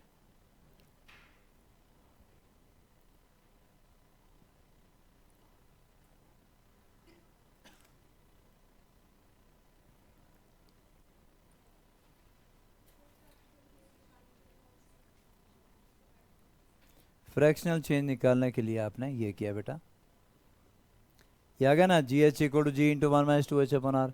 तो लिखो इसको, देखो जी एच अपॉन जी कितना आ गया, 1 माइनस 2h अपॉन आर आ गया बेटा। 2h अपॉन आर लेफ्ट में ले जाओ, जी एच अपॉन जी आगे ले जाओ, तो क्या आ गया, 2h upon R equal to 1 minus G H upon G. क्या बन गया, G minus G H upon G equal to H upon R. ठीक है, ये आ गया fractional change in value of G. और अगर इसको 100 से मल्टीप्लाई करोगे तो आ जाएगा percentage change in value of G. इसलिए करवाया क्योंकि ऐसे क्वेश्चन ऑलरेडी कई बार पूछे गए हैं।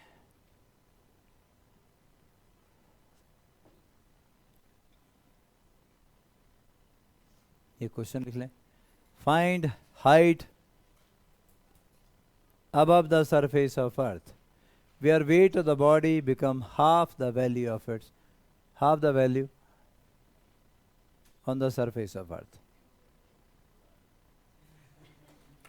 तो बड़ा इंटेलिजेंट है यार। लगाओ इसके तेरी ऐसी है सामने सामने देख देख के सामने देख, काम का चतरा बन रहा है मेरे लिए। आंसर लिखा हो तो बोल के हैं, रेपुटेशन काम खा के रेपुटेशन लगा बनाने।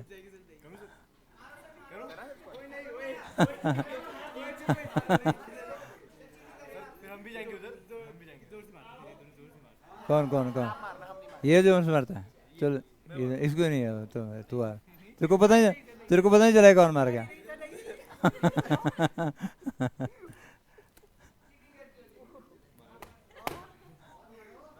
बस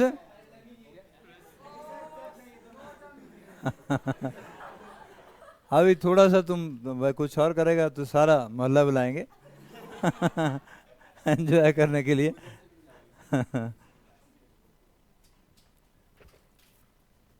तो find height above the surface of earth where weight the body become half.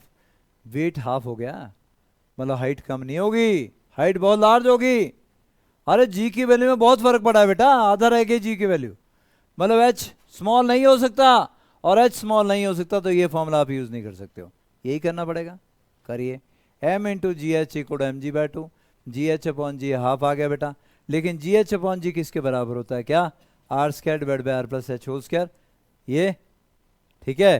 तो आर डिवाइड बाय आर, या उल्टा कर लो, R plus H upon R क्या आ गया, √2। सॉल्व करिए, एच अपॉन आर, एच आ गया 0.414 आर के बराबर। हाँ बेटा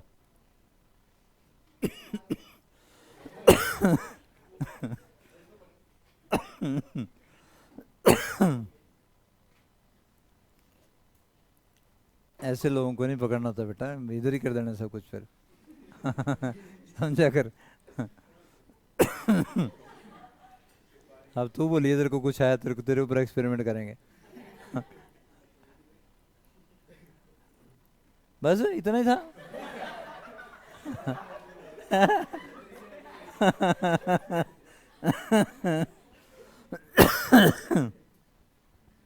देखने गया था, दरवाजा देखने गया था।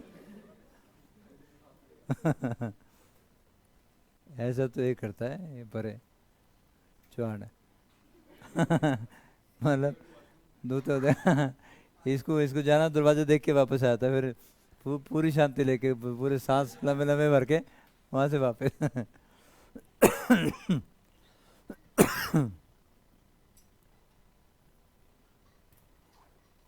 आपने अब करना बेटा, यहाँ सॉल्यूशन मत देखना, यहाँ जब आपने देख लिया एमजीएच, इसके बाद आपने आप सॉल्व करो, शाबाश।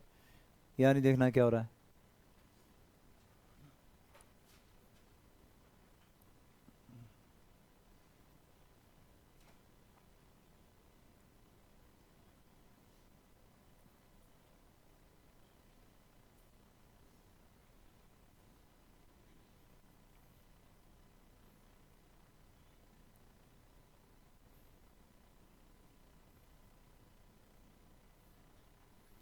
तो आपने देखा कि acceleration due to gravity height के साथ वेरी कर रही है, अब डेप्थ के साथ आएगा। हाँ, acceleration due to gravity depth के साथ भी वेरी करेगी, लेकिन याद रखिएगा न्यूटन की एक थ्योरम थी, और वो थ्योरम क्या थी कि अगर आपके पास कोई सॉलिड स्फीयर है, उसके बाहर वाले पॉइंट के लिए, अब हाइट के लिए बाहर वाले पॉइंट होंगे, बाहर वाले पॉइंट के लिए जो अंदर वाला सारा मास है स्फीयर का सब रिस्पॉन्सिबल होता है, लेकिन अंदर की तरफ जाए ना तो अंदर जहां पे भी आप फाइंड आउट करना चाहते हो उसको रेडियस मान के स्फीयर ड्रॉ करो। उस स्फीयर के अंदर जो मास होगा सिर्फ वही इफेक्टिव मास होगा, वही रिस्पॉन्सिबल होगा उस जगह पे acceleration due to gravity create करने के लिए। क्या मैं आगे चलूं? Variation in ji with depth below the surface of earth. तो ये देखो भाई कितनी बढ़िया अर्थ है तुम्हारी, है आर माइनस डी।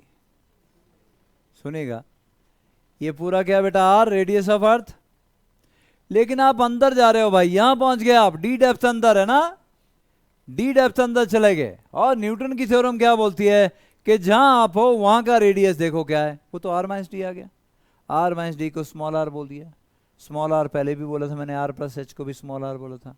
तो स्मॉल आर उस पॉइंट का डिस्टेंस है जहां पर बॉडी है। Small R greater than R हो सकता है, small R less than R हो सकता है। पहले हमने आर प्लस स्मॉल एच को भी आर बोला था, अब आर माइनस डी को भी स्मॉल आर बोल रहा हूं। कोई दिक्कत तो नहीं बेटा? तो इसको रेडियस मान के आप एक स्फीयर ड्रॉ करिए।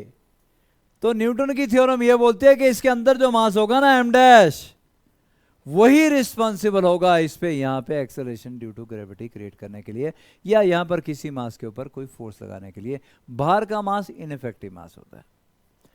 तो जहां आप डेप्थ डी अंदर चले गए उसके अंदर, क्योंकि अभी मैं समझाने की न्यूटन की थ्योरम से कोशिश कर रहा हूं, लेकिन क्योंकि +2 में आता है हमारे पास गॉस लॉ, तो ये गॉस लॉ एक्सप्लेन करता है इन सारी चीज़ों को। गॉस लॉ यहाँ भी लगता है, लेकिन क्योंकि है ही +2 में तो मैं यहाँ अलग से नहीं जाना चाहूँगा। अब अगर हो सकता है बाद में अगर तुम्हारा ठीक रही नॉलेज थोड़ी सी तो हो सकता है गॉस लॉ भी कराऊँ, लेकिन गॉस लॉ है +2 में तुम्हारा, लगता है यहाँ भी है। तो वो अच्छे से एक्सप्लेन करता है कि क्यों भाई अंदर का मास ही क्यों। पर फिलहाल इतना याद रखिए कि न्यूटन की सॉलिड स्फीयर थ्योरम एक है, और वो ये बोलती है कि जहां पर आपको acceleration due to gravity find out करनी है वहां तक का रेडियस लो और उस रेडियस का स्फीयर ड्रॉ करो, उसका मास फाइंड आउट करो, सिर्फ वही मास रिस्पॉन्सिबल होगा यहां पे जी की वैल्यू के लिए। तो मुझे बताओ सरफेस पे जी की वैल्यू बेटा gm/r², उसमें तो कोई शक ही नहीं है। अंदर डी डेप्थ पे क्या आएगा, जी डी बोल दूं क्या, gm डैश, m डैश किसका मास है, अंदर वाले स्फीयर का मास, gm dash divide by radius कितना, r minus D, r minus D का होल स्क्वायर। अब मुझे m डैश चाहिए भाई, m डैश चाहिए ना। अब m डैश चाहिए तो डेंसिटी क्या होती है बेटा, मास पर यूनिट वॉल्यूम। यहां देख लें चलो सब, डेंसिटी होती है मास पर यूनिट वॉल्यूम। अरे डेंसिटी थोड़ा चेंज होगी, अब यूनिफॉर्म डेंसिटी मान के चल रहे हैं हमारे के, हम जानते हैं वो चेंज होती है, लेकिन हम यूनिफॉर्म डेंसिटी मान के चल रहे हैं। मास पर यूनिट वॉल्यूम, और डेंसिटी क्या होगी, मास पर यूनिट वॉल्यूम 4/3 पाई बोलो r minus D whole cube. बस अब m डैश निकल आएगा यहां से। या ऐसे बोलो एक यूनिट वॉल्यूम का मास है रो, ठीक, तो हमारे पास कितना वॉल्यूम है 4/3 pi r minus D whole cube. तुम्हारे ऊपर है तुम कैसे करना चाहते हो, हम ऐसे भी कर सकते हैं, ये ज़्यादा अच्छा रहेगा जो मैंने अभी बोला कि m डैश कैसे निकालोगे, डेंसिटी है मास पर यूनिट वॉल्यूम, राइट, और अंदर वाला मास कितना रहेगा बेटा m डैश, पर अंदर वाला वॉल्यूम भी तो चेंज हो गया ना, 4/3 पाई क्या r minus D whole cube, 4/3 pi cancel हो गया बेटा, m डैश आपके पास आ गया m, ठीक है जी। आगे r minus D upon r का होल क्यूब, या r minus D whole cube upon r cube, ये m डैश आ गया। और m डैश यहां डाल दो, जब यहां m डैश डालोगे तो क्या आएगा, G m r minus D whole cube upon r cube, नीचे आ गया r माइनस डी का होल स्क्वायर। हो गई डेरिवेशन, बस इतना ही था।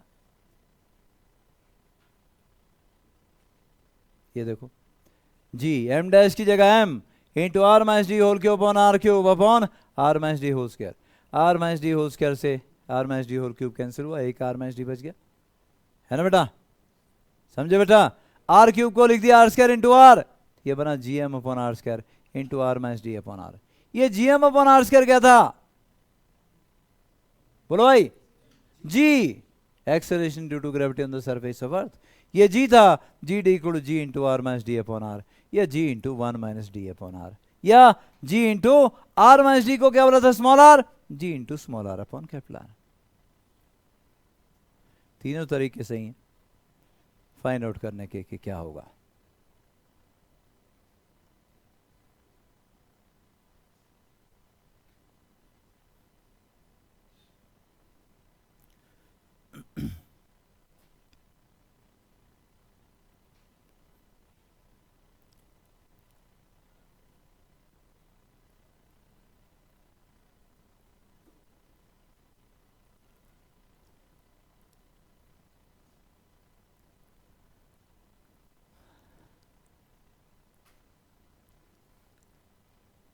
Variation in g in acceleration due to gravity, पहला था विद हाइट, वो कर लिया। दूसरा विद डेप्थ, वो भी हम करने को तैयार बैठे हैं। तीसरा था विद रोटेशन ऑफ अर्थ, चौथा था विद शेप ऑफ अर्थ।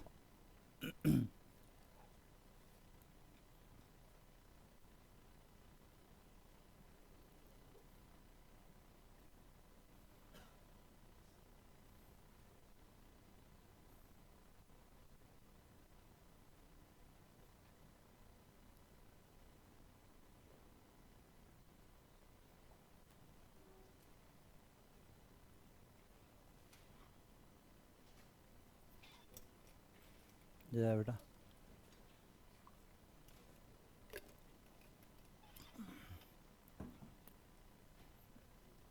तेरा हो लिया बस दरवाजे देख के काम। जय बेटा, कमाल है।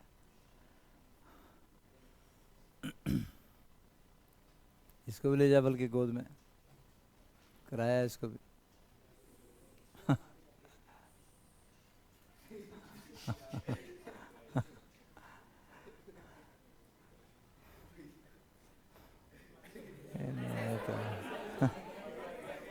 ये तो बहुत गंदा इंसान है। बहुत बहुत ज्यादा गंदा इंसान है, हैं? हर कुछ बोलता है।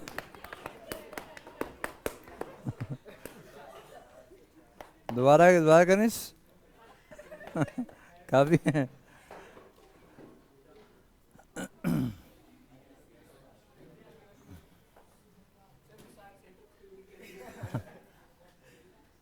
क्या हुआ है? वो कोई नहीं गया होना रहा।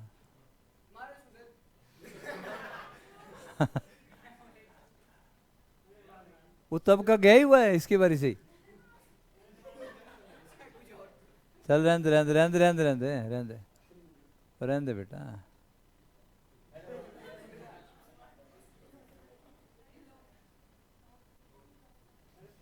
पूछ लेना था ना बेटा, चल कोई नहीं।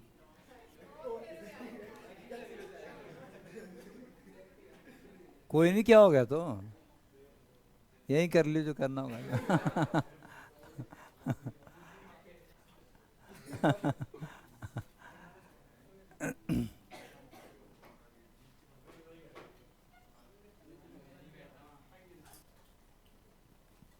हो गया बेटा। सो जी डी आपके पास आ गया G into are minus D upon R है, G into one minus D upon R, या G D equal G into small R upon capital R. Small R is distance from the centre.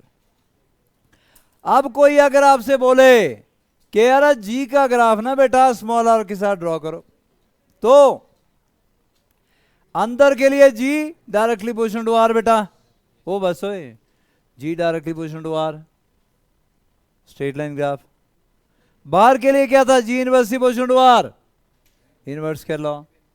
अंदर के लिए G directly position to R, बाहर के लिए G inversely position to R square.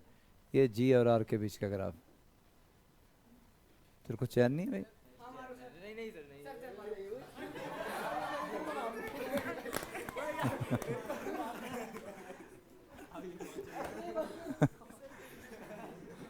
गप्पे मार रहा है, यहाँ पढ़ाई हो रही है।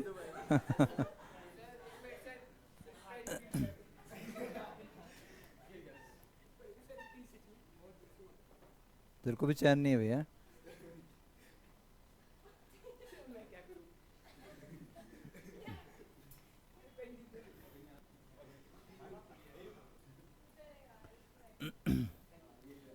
ये आ गया बेटा। पेन पीछे हो गया, बंदा आगे ढूंढ रहा है। G D equal to ji into 1-d/r बेटा ध्यान से सुनिएगा, अगर डी आर के बराबर हो जाए तो जी डी 0। मतलब अगर डी आर के बराबर हो जाए तो कहां पहुंच जाओगे? सेंटर पे। तो सेंटर पे जब पहुंचोगे तो एक्सेलरेशन ड्यू टू ग्रेविटी 0। मतलब अर्थ के सेंटर पे जाओगे तो फिर वेटलेसनेस हो जाएगी। मतलब अगर हम टनल यहाँ से डिग करके अर्थ के सेंटर तक पहुंच जाएं तो वहाँ वेटलेसनेस, वेइंग मशीन पे खड़े होकर भी तुम्हारा 0 वेट आएगा। G D equal to ji into small r upon capital R, small r 0 तो जी डी भी 0 है ना। तो आपका ग्राफ ये रहा स्ट्रेट लाइन, और उसके बाद ऐसा ग्राफ ये आ गया भाई, G D equal G into 1-d/r, right. G D upon G, देखो क्या आया, आर माइनस डी को क्या स्मॉल आर लिखें, G into small R upon capital R, G minus G D upon D. अगर यहां से निकालना है निकालो, शाबाश, सॉल्व करो। यह जगह डी अपॉन आर, ये तो fractional change in value of G आ गया। डी अपॉन आर पहले कितना था? 2h upon r. यह आया d upon r. Percentage change क्या आएगा? D upon are into 100। पहले क्या था? 2h upon are into 100।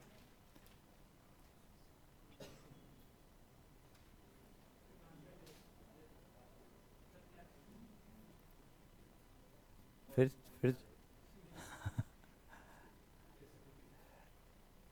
इसको भेज रहा है, इसको चढ़ने मार के, यार किसने दौड़ाना वहां से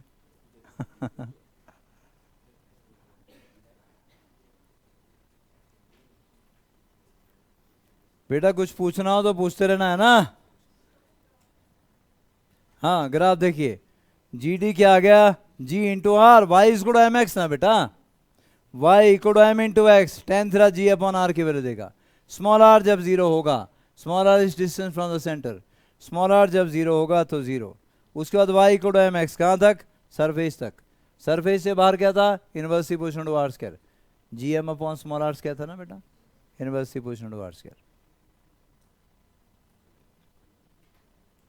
तो जी के वेरिएशन अंदर अलग है और बाहर अलग है।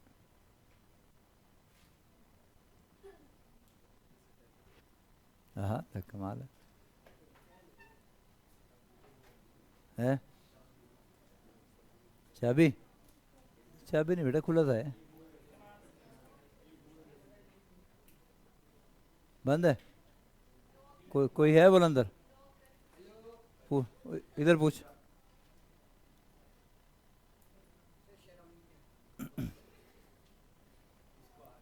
तेरे को आती शर्म? लॉक है?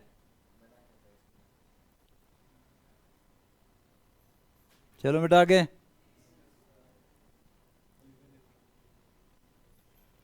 Variation in ji with depth बेटा हमने कर लिया, और यहां अपने ग्राफ भी कर लिया।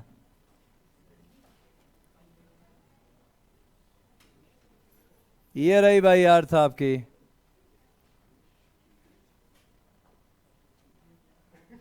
बात नहीं।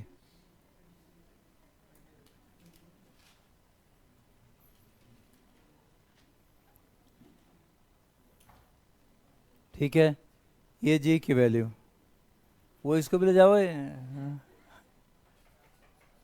ये जी, ये कैपिटल आर, ठीक है, अंदर डायरेक्टली पोजिशन टू आर और बाहर इनवर्सली पोजिशन टू आर। ये small r distance from the centre, यहाँ स्मॉल आर कैपिटल आर के बराबर है। ये ग्राफ हमने पहले भी ड्रॉ किया था, दोबारा से अर्थ की पूरा बना के भी ड्रॉ करें तो कुछ इस तरीके से हमारे पास अब सरफेस ऑफ अर्थ और below surface of earth variation आ चुकी है। आप देख रहे हो, सरफेस ऑफ अर्थ से ऊपर जा रहे हैं तो भी जी की वैल्यू कम हो रही है, और सरफेस ऑफ अर्थ से अंदर जा रहे हैं तो भी जी की वैल्यू कम हो रही है। मतलब maximum value of g is on the surface of earth. तो ये भी नोट कर लें, maximum value of acceleration due to gravity is on the surface of earth. maximum value of acceleration due to gravity is on the surface of earth. जाए बेटा, है ठीक है, चलो आगे बच्चों। वेरिएशन इन जी, 4 वेरिएशन थी बेटा, 2 तो हो गई, तीसरी variation g with shape of earth. अरे भाई शेप अर्थ की ऐसी है, और अगर शेप अर्थ की ऐसी है तो फिर इसका मतलब ये हुआ कि पोलर रेडियस चला गया और इक्वेटोरियल रेडियस चला गया। तो पोल्स पे भी क्या आएगी, GM upon R P square, equator पे आएगी जीएम अपॉन आर स्क्वायर के बराबर। दोनों में फर्क है क्या? हाँ थोड़ा फर्क है, बहुत ज्यादा नहीं है। जीपी इक्वल टू जीई, क्योंकि पोल्स पे ज्यादा होगी, पोल का रेडियस कम है ना बेटा, तो पोल्स पे ज्यादा होगी। डिफरेंस कितना है? 0.018 मीटर पर सेकंड स्क्वायर का डिफरेंस है, बहुत ज्यादा डिफरेंस नहीं है। जीई प्लस मतलब जीपी माइनस जीई अगर मैं निकालूं तो 0.018 मीटर पर सेकंड स्क्वायर का डिफरेंस है, ज्यादा डिफरेंस नहीं है। हाँ जी,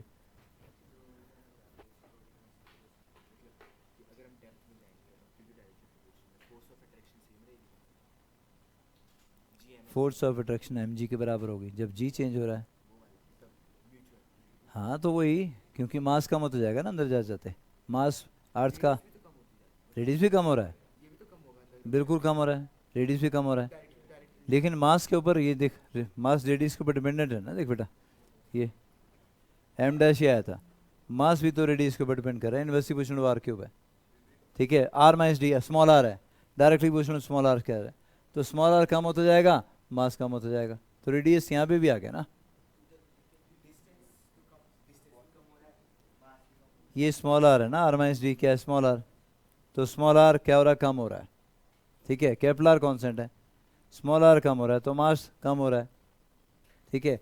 जब इसको डालेगा ना g M m r square से क्लियर हो जाएगा कि हाँ क्या आएगा। नहीं वो डिक्रीज करेगी, फोर्स भी डिक्रीज करेगी, कर डाल। एफ क्या था, जी एम है ना बेटा, और तेरा mass M upon R minus D का स्क्वायर आर स्क्वायर। अब यहाँ से क्या डालेगा, एम डैश की वैल्यू डाल दे, फोर्स कम होती जाएगी और सेंटर पे जाके जीरो हो जाएगी। एक न्यूमेरिकल करो बेटा, if the change in value of g, if the change in value of g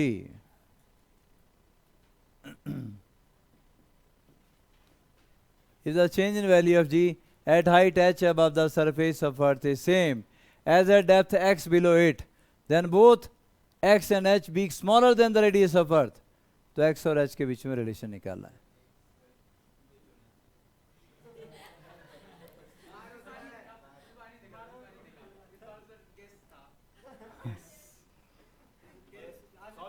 फिर चित्रा बन रहा है, चल चल कर रहे हैं, खाए बिना नहीं हटेगा मतलब। कर बेटा,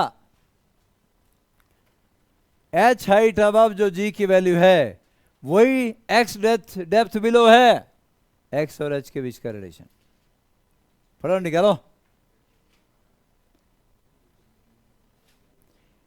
अब g छोटा है तो gh क्या आएगा, g इंटू बोलो 1 माइनस 2h अपॉन आर, और डी क्या आएगा, g into 1 minus D upon r, दोनों को इक्वेट ही तो करना है और क्या करना है बेटा, d की जगह x डाल दो।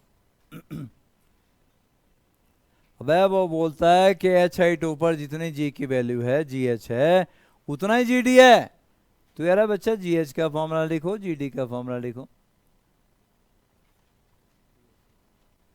क्या है बेटा 2h, दोनों को इक्वेट करना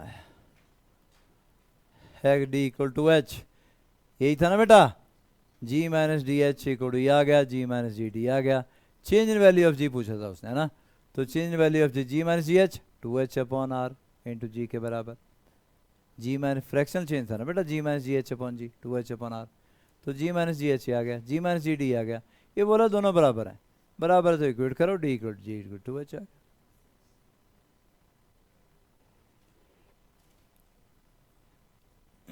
चलो आगे,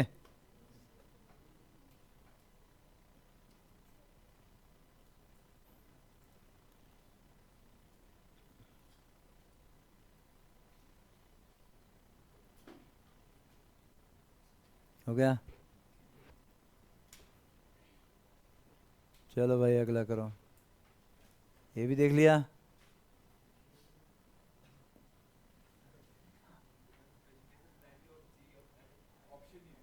option the value of g at a particular point is 9.8 meter per second square. Suppose the earth suddenly shrinks uniformly to half its present size without losing any mass. The value of g at the same point, assuming that the distance of point from the center of earth does not shrink, will be. Earth shrink कर गई लेकिन वो point वहीं का वहीं है। मास में कोई चेंज नहीं आया।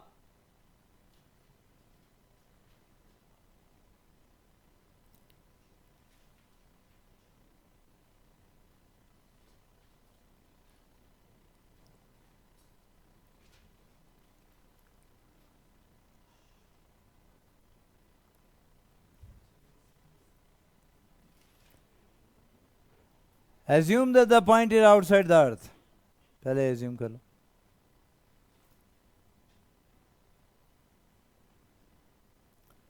और अगर आउटसाइड द अर्थ है, ये ना बेटा, मान लो यहां वो पॉइंट था यहां, तो क्या थी जी की value, ji m upon r square.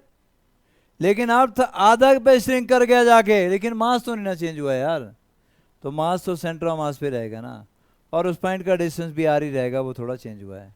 Again g dash equal to ji m upon r square.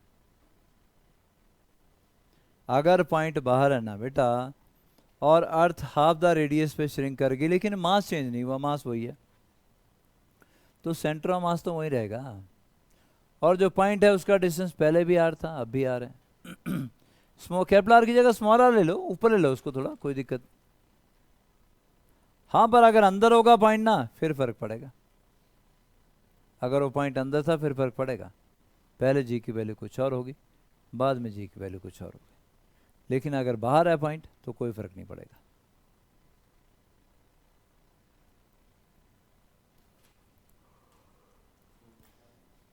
बेटा नहीं बेटा, सेम सेम है, सेम है बेटा, डिस्टेंस सेम रहा है।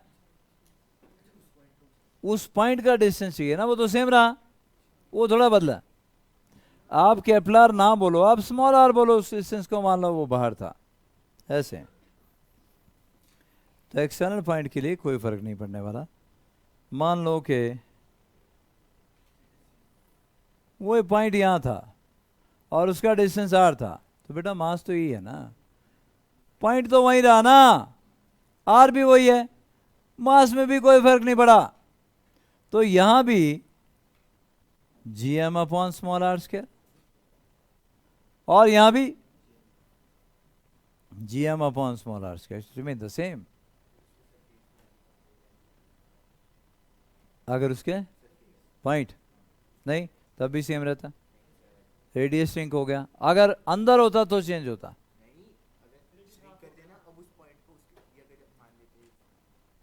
रेडियस तो अदर है क्या ना बेटा उसका तो, लेकिन उस पॉइंट का डिस्टेंस थोड़ा चेंज होगा। पॉइंट का डिस्टेंस ना चेंज हुआ, वही तो बोल रहा है वो, कि पॉइंट का जो डिस्टेंस है वो पहले भी स्मॉल आर था, अब भी स्मॉल आर है। सरफेस पे होता तो पॉइंट का डिस्टेंस पहले भी कैपिटल आर था, बाद में भी कैपिटल आर है, जी एम बाय आर स्क्वायर। कोई फर्क नहीं पड़ेगा, अगर पॉइंट बाहर होगा तो कोई फर्क नहीं पड़ेगा, हाँ अगर अंदर होगा तो फर्क पड़ेगा। ठीक है ना बेटा, अंदर होगा तो वो पॉइंट बाहर जा सकता है उसके बाद, तो फिर फर्क पड़ेगा। चलो अंदर बेटा, आगे चलें। Variation in ji with rotation of earth बेटा, variation in ji with rotation of earth.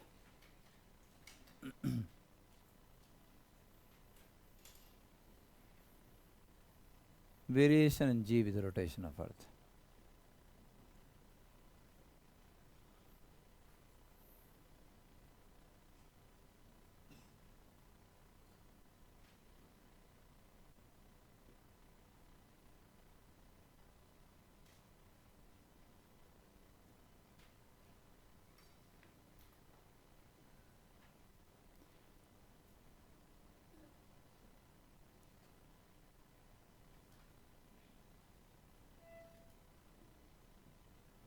लो भाई ये अर्थ है आपके, और हमसे ये कहा गया है ये रहा सेंटर, और सेंटर से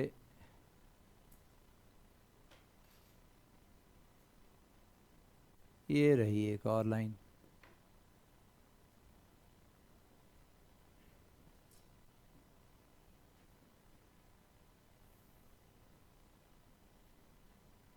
बॉडी यहाँ पर है जी। हम ये एज्यूम कर चल रहे हैं कि बॉडी यहाँ है आपके।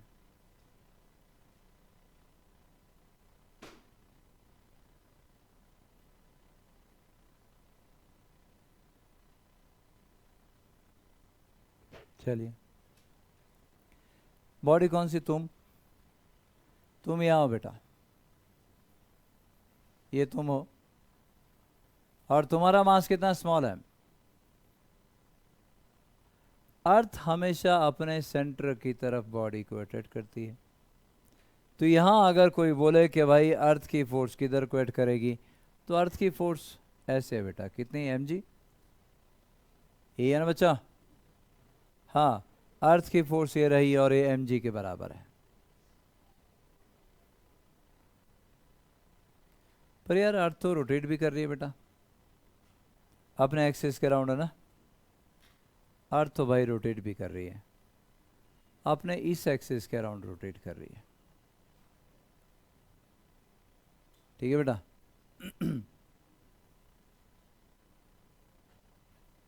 अर्थ रोटेट कर रही है, रोटेट कर रही है, तो ये mass accelerating frame of reference में आ गया, और एक्सेलरेटिंग फ्रेम ऑफ रेफरेंस में बॉडी स्यूडो फोर्स एक्सपीरियंस करती है, opposite to the acceleration of frame of reference. तो ये कुछ वैसा ही है जैसे कि हम बॉटल को घुमाते थे वर्टिकल सर्कल में, और पानी नीचे ना गिरने के बजाय ऊपर को चिपक जाता है। क्यों? क्योंकि सर्कुलर मोशन में सर्कल के सेंटर की तरफ सेंट्रीपिटल एक्सेलरेशन, उससे बाहर की तरफ जिधर को एक्सेलरेशन है उससे बाहर की तरफ सेंट्रीफ्यूगल फोर्स। तो यहां भी क्या होगा, ये आ गया रेडियस। कौन सा रेडियस? जिसमें तुम घूम रहे हो, तुम हो, ये तुम्हारा रेडियस ये, और ये क्या? ये रेडियस ऑफ अर्थ बेटा। इस एंगल को बोलते हैं हम लोग, इस एंगल को लैम्डा। ये लैम्डा बेटा, एंगल ऑफ लैटिट्यूड भी कहा जाता है। अगर ये लैम्डा है तो ये भी लैम्डा होगा जी, angle of latitude. Lambda is क्या बेटा? Angle of latitude. Let lambda is angle of latitude.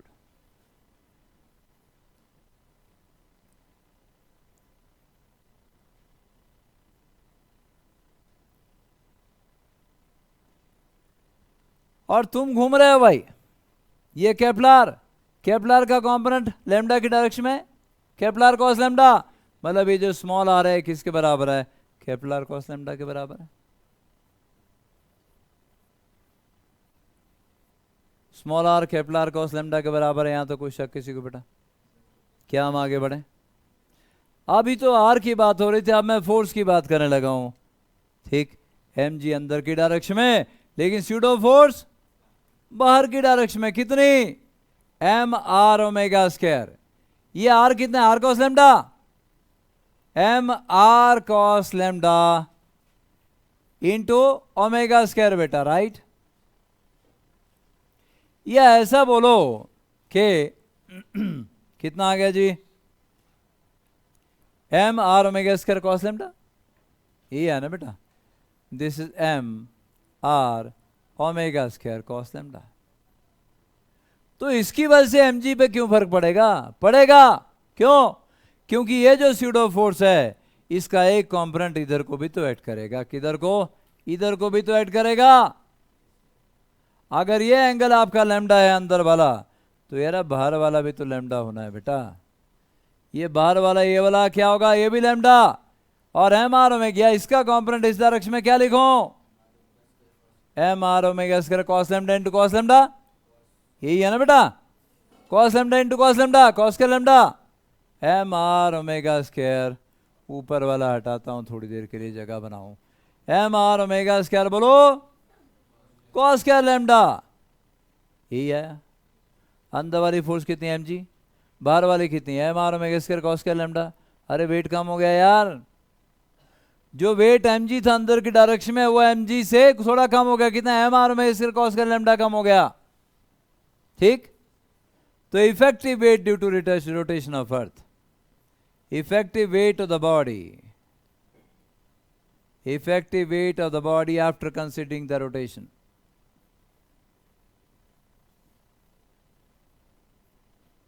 After considering the rotation of earth. बोलो भाई कितना लिखो, m into g r, m g होता ना वैसे वेट, मैंने रोटेशन की वजह से जो क्या लिखा एम जी आर लिखा, एम जी आर बिल भी कितना बेटा, अंदर वाली फोर्स माइनस बाहर वाली force m are omega square cos square lambda, m m और कैंसिल हो गया भाई, जी आर का फॉर्मूला आ गया तुम्हारे पास, G minus are omega square cos square lambda के बराबर। Yes, this is acceleration due to gravity after considering the effect of rotation of earth.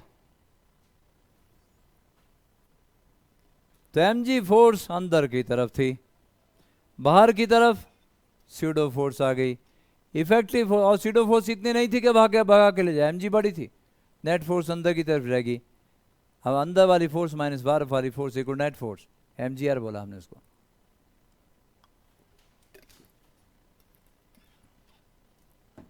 हमने उसको क्या बोला बेटा, हमने उसको mgr बोला, mm कैंसिल हो गए, gr आ गया, gr minus g minus are omega square cos square lambda, ठीक है।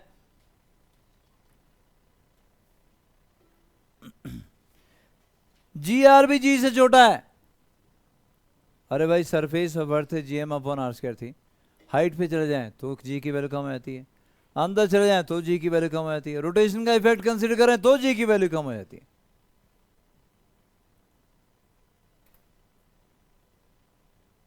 पोल्स पे लैम्डा कितना होगा, ये पोल है बेटा, पोल्स पे लैम्डा 90, तो at poles lambda is 90 degree है ना बेटा, और अगर लैम्डा 90 डिग्री है तो cos 90 कितना हो जाएगा, 0, cos 90 अगर 0 हो गया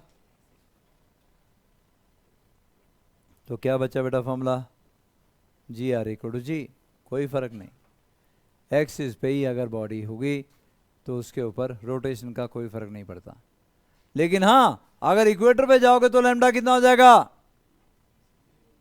0, और लैम्डा को अगर आप 0 लोगे यहां सब्स्टिट्यूट करो, cos 0 1, g r is g minus are omega square, g minus are omega square.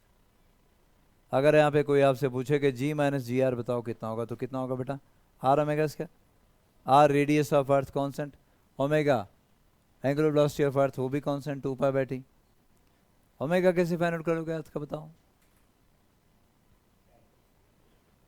वो है ओमेगा 2 पाई बैठी है ना, टाइम कितना लगता है 24 आवर, एक आवर में 60 मिनट और एक मिनट में 60 सेकंड, तो कितना बना 2 pi divide by 86400 radian per second, radius of earth 6400 kilometre, 6.4 × 10⁴, r omega square की वैल्यू आती है कितनी, 0.034 metre per second square, g pole minus g equator equal r omega square, यही है ना बेटा, जी पोल माइनस जी इक्वेटर क्या आई, are omega square के बराबर आई, और ये वैल्यू किसके बराबर आ रही है, 0.034 मीटर पर सेकेंड स्क्वायर।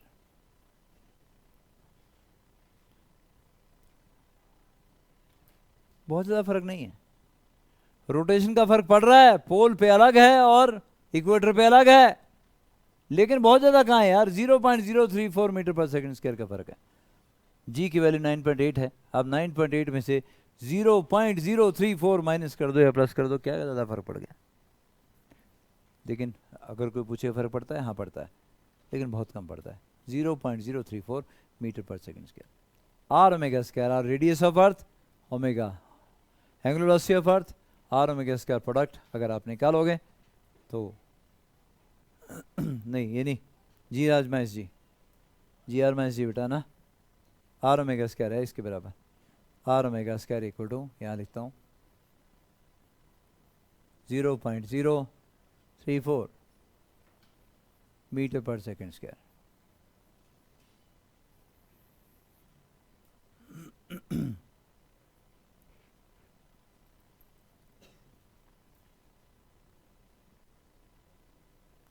कुछ पता ना चले तो बोलो। देखो यहाँ कॉम्पोनेंट यूज हुए, कुछ भी नया नहीं है, कुछ कॉम्पोनेंट फाइंड आउट कर रहे हैं वो तुमने से पहले आते हैं, अब कोई परेशानी नहीं है। तो इस चैप्टर में हम लोग पुरानी चीज़ों का यूज़ कर रहे हैं, कोई नई टर्म अभी तक नहीं आई है।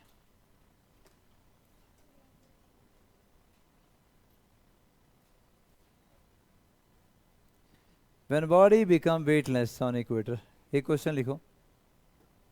वाह यार, तो देखो पानी में देखो, मतलब इतना पानी कैसे पी लेता है बेटा सारे दिन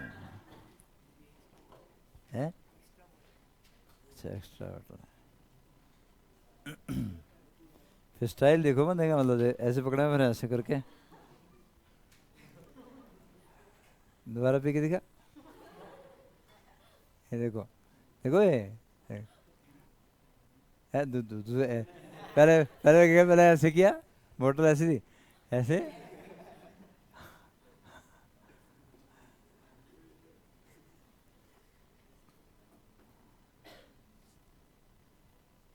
है बेटा। एक क्वेश्चन लिखो।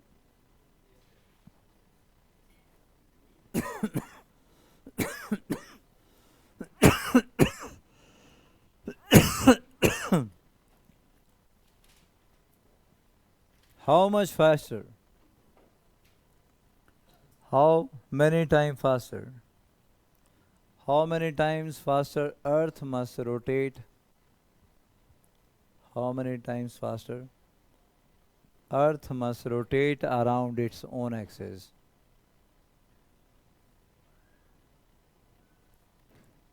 How many times faster Earth must rotate around its own axis so that bodies on equator become weightless? So that bodies on equator become weightless. अभी अर्थ की स्पीड है 24 आवर में एक चक्कर कंप्लीट करती है। हम ये जानना चाहते हैं कि नया टाइम पीरियड क्या हो, ताकि इक्वेटर पे रखी हुई बॉडी अगर वेइंग मशीन पे रखी जाए तो वो 0 रीड करे, वेटलेसनेस में आ जाए।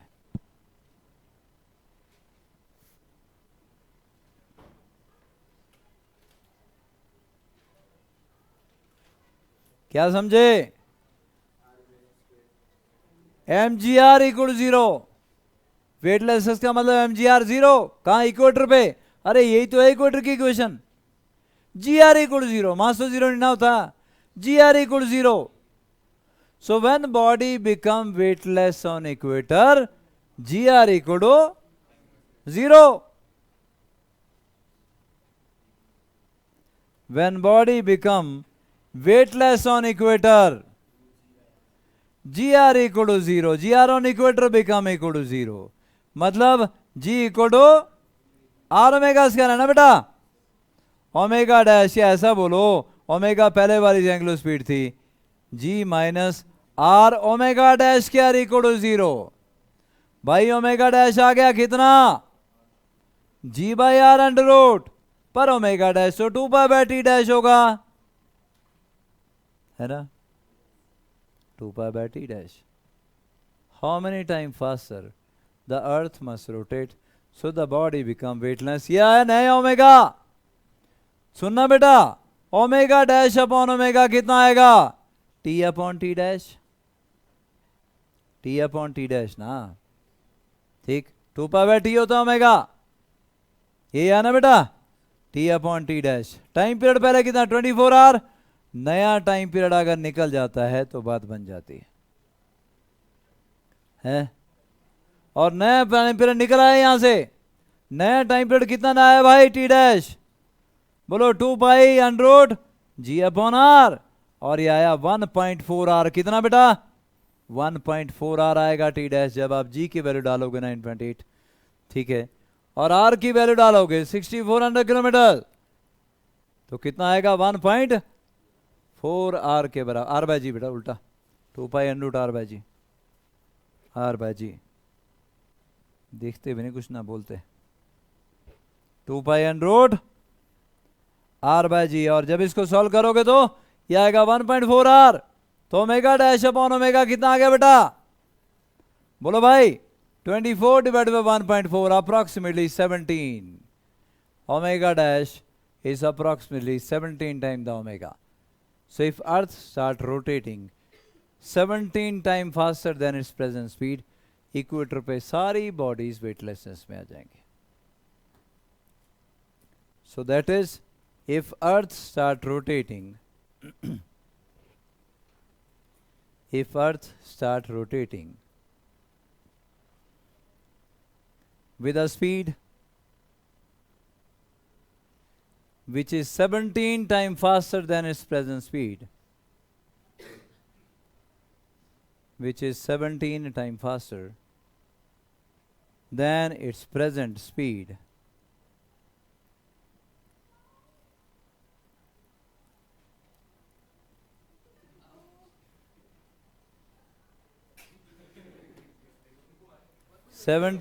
faster than its present speed, then bodies on equator become weightless.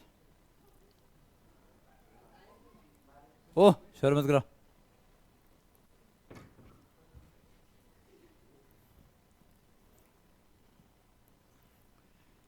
देखो आजकल की तुम्हारी जनरेशन के हाल देखो. ड्रॉपर बैच की 2 बच्चियां सुबह लगी थी गप्पे मारने, काफ़ी सीरियस गपशप रही थी.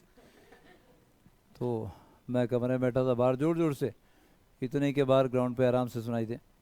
बोले अच्छा ऐसा हो गया, अच्छा अच्छा ये तो ठीक नहीं हुआ लॉल.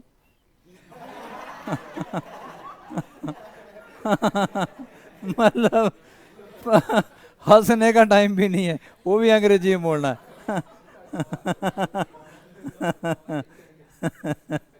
बताओ ये हालत हो गई है. तो ये क्या हाल बना रखे बेटा, कुछ लेते क्यों नहीं? हमने लेते मतलब अगर हंसने का हमारे टाइम में तो जब हंसने का टाइम होता हम हंस लेते थे. रोने का टाइम होता तो रो भी लेते थे. तो अब हंसने की जगह बोले लॉल. सीरियस हो गए. अंदर से आए कुछ.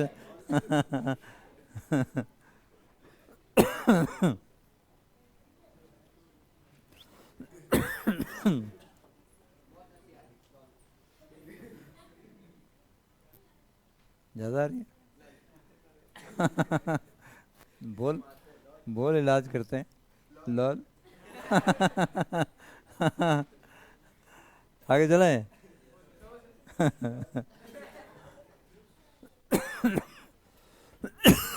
Numerical correct.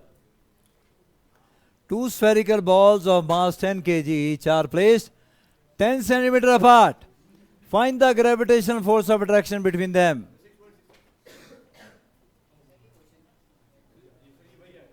हाँ वही आएगा. तू तू तू भी खा के ही हटेगा. फटाफट कर.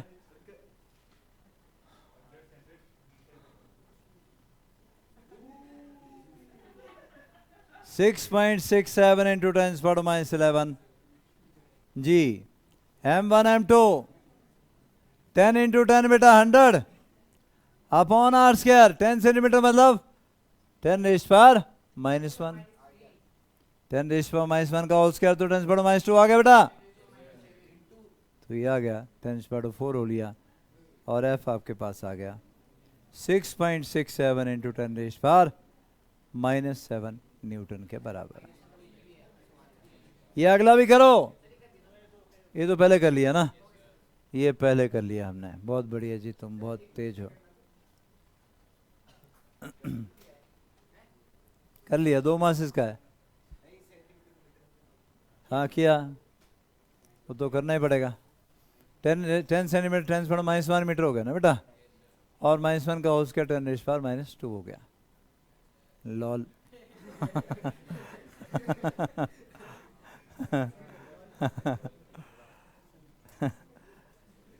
ये नए शुगल देखा मैंने आज. तुम मैं जब एक दो बच्चे करते हैं तो वो ऐसा नहीं कि 1-2 कर रहे थे, पूरी जनरेशन नहीं कर रही होती है. मैं हंसने का टाइम नहीं बोले लॉल.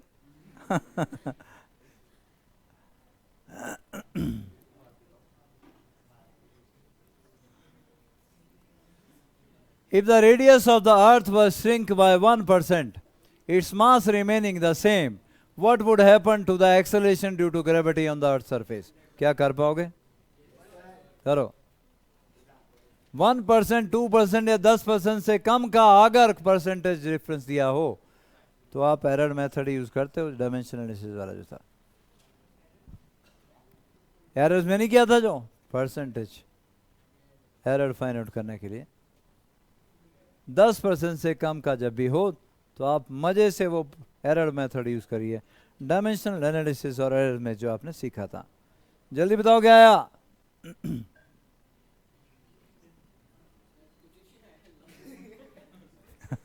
क्या आया? कुछ समझ नहीं आया लॉल?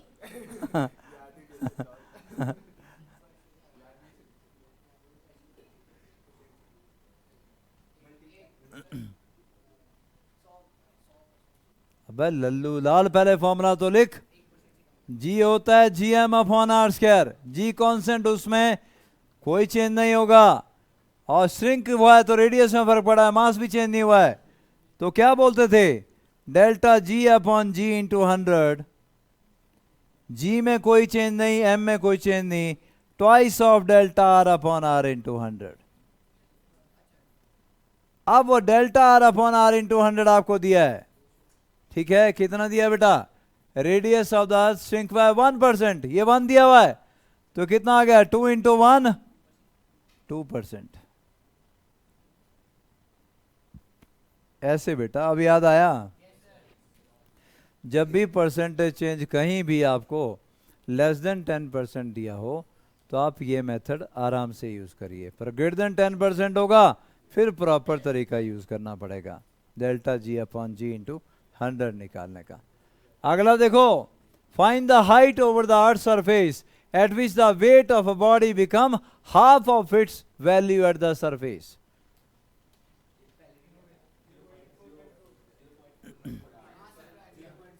जीरो 0.014। हाँ, शुरू में कर लिया हमने ना, एग्जैक्टली ये न्यूमेरिकल हम शुरू में कर चुके हैं। चलो बढ़िया हो गया, टाइम सेव हो गया। आगा करिए। Imagine a new planet having the same density as that of earth but it is 3 times bigger than the earth in size, right? So if the acceleration due to gravity on the surface of earth is g, then find acceleration due to gravity on the surface of the planet.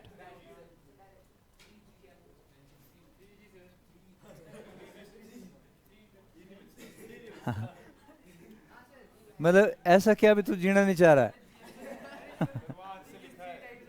वही देख के बोल रहा है, answer लिखा हुआ। चल आगे आजा, सॉल्व कर जल्दी आ।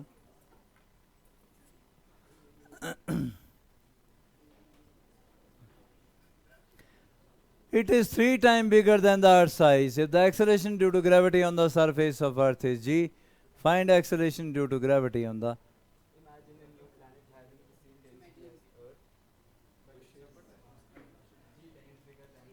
क्वेश्चन बाद में पढ़ता, आंसर इसको पहले बताता है।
तो डेंसिटी क्या क्यूट कर रहा है?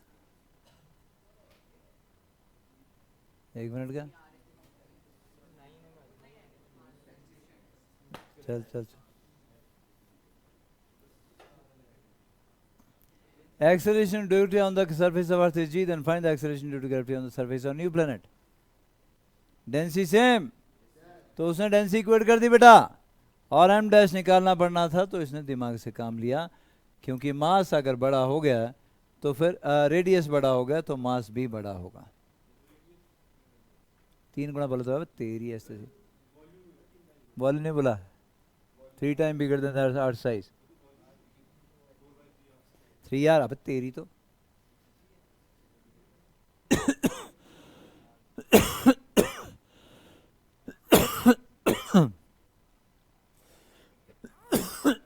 वॉल्यूम नहीं लिखा बेटा उसने।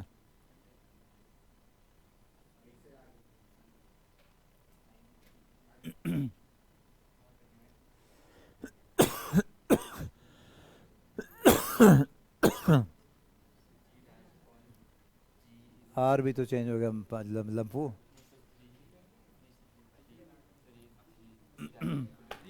आर क्यों नहीं लिखा 3 यार? अब लिखा जब मैंने बोला।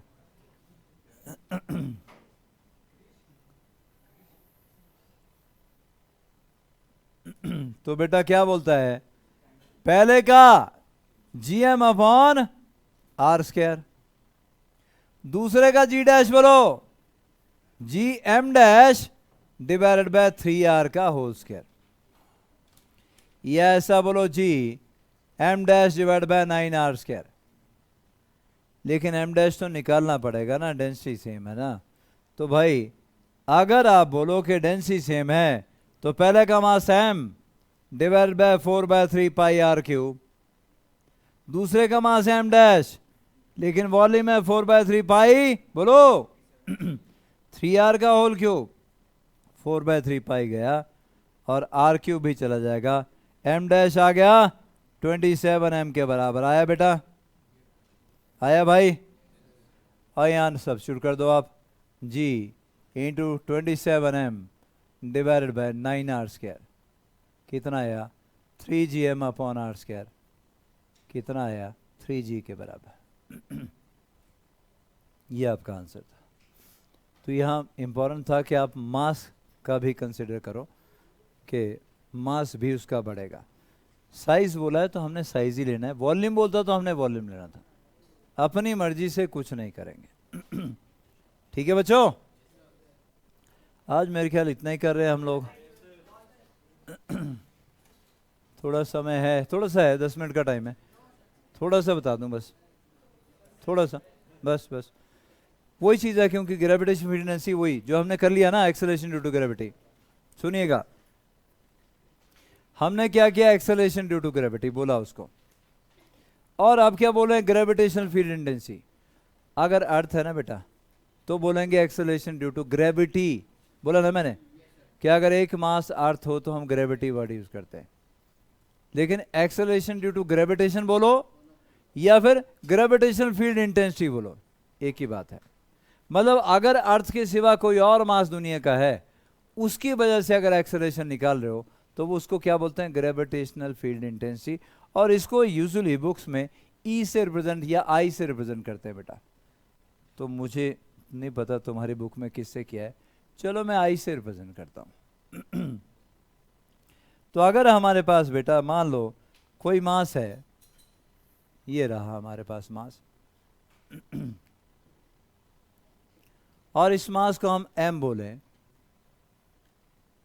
ठीक है, और हमसे कोई बोले यार gravitational field intensity find out करनी है बॉस, यहां से r डिस्टेंस पर, कहां से, यहां से r डिस्टेंस पर, इधर यहां फाइंड आउट करनी है। और ये वाला डिस्टेंस आपसे कहा गया कि ये वाला डिस्टेंस आपके पास, ये यहां से लेके यहां तक और यहां से लेके यहां तक, ये r डिस्टेंस है। तो बोले भाई यहां फाइंड आउट करो ग्रेविटेशनल फील्ड इंटेंसिटी। तो ग्रेविटेशनल फील्ड इंटेंसिटी भी m into a, acceleration due to gravity की जगह एक्सेलरेशन ड्यू टू ग्रेविटेशन है। मतलब जब ग्रेविटी वर्ड आपको दिखेगा तो बोलोगे एक मास अर्थ है बॉस, और अगर उसकी जगह कुछ और है तो वो मास कोई भी हो सकता है, सन हो सकता है, तुम हो सकते हो, मैं हो सकता हूँ। ये कोई मास है, ये तुम भी हो सकते हो, मैं भी हो सकता हूँ, सन हो सकता है, दुनिया का कोई भी मास हो सकता है। अब ये यहां पर अगर बोलें कि यहां पर कोई मास स्मॉल m रख दिया बेटा, या 1 यूनिट मास रख दिया, मान लो चलो स्मॉल m रखता हूं, तो कैपिटल m स्मॉल m को क्या करेगा बच्चों, अट्रैक्ट करेगा। कितनी फोर्स के साथ, वो फोर्स होगी F और कितनी होगी G, capital M small m upon are square. तो ये ग्रेविटेशनल फील्ड इंटेंसिटी क्या हुई? Force experienced by 1 unit mass placed at a point. Force experienced by 1 unit mass, 1 unit mass placed at a point, now that is known as gravitational field intensity. अरे यार force by m, अरे force बैट में mass acceleration तो हुआ, F equal to M नहीं होता, F equal to M है ना, ए आ गया एफ बाई एम, वही एफ बाई एम तो है, ये भी एक्सेलरेशन ही है, पर क्या बोल रहे हैं इसको हम? Gravitational field intensity. तो आप डेफिनेशन लिखिए, gravitational field intensity at a point, gravitational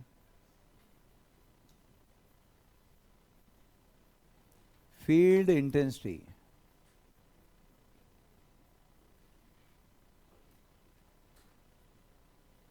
at a point in gravitational field of another mass, field of a given mass is defined as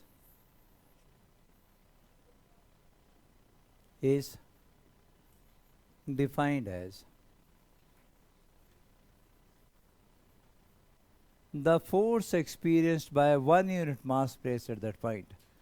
The force experienced by 1 unit mass placed at that point.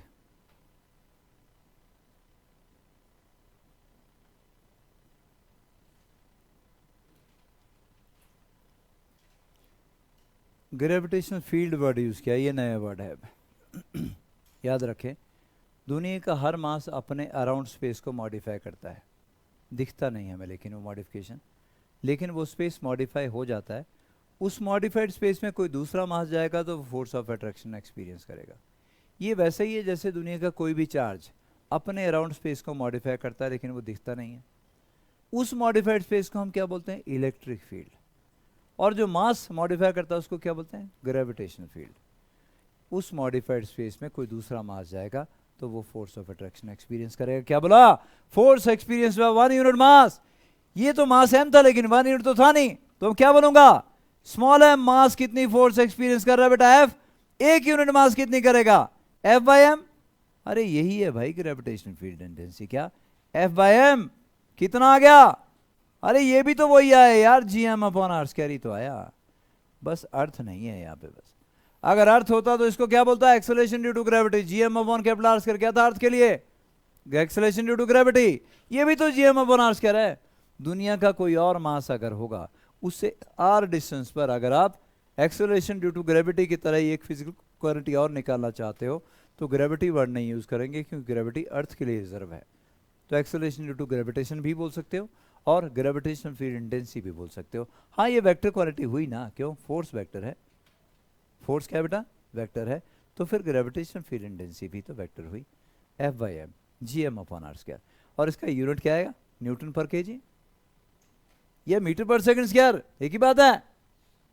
Acceleration है ना बेटा, metre पर second square या फिर Newton पर KG, ऐसा ही unit. आज इतना ही करते हैं, बस मुझे डिफरेंस बताना था। ये डिफरेंस अपने दिमाग में रखिएगा।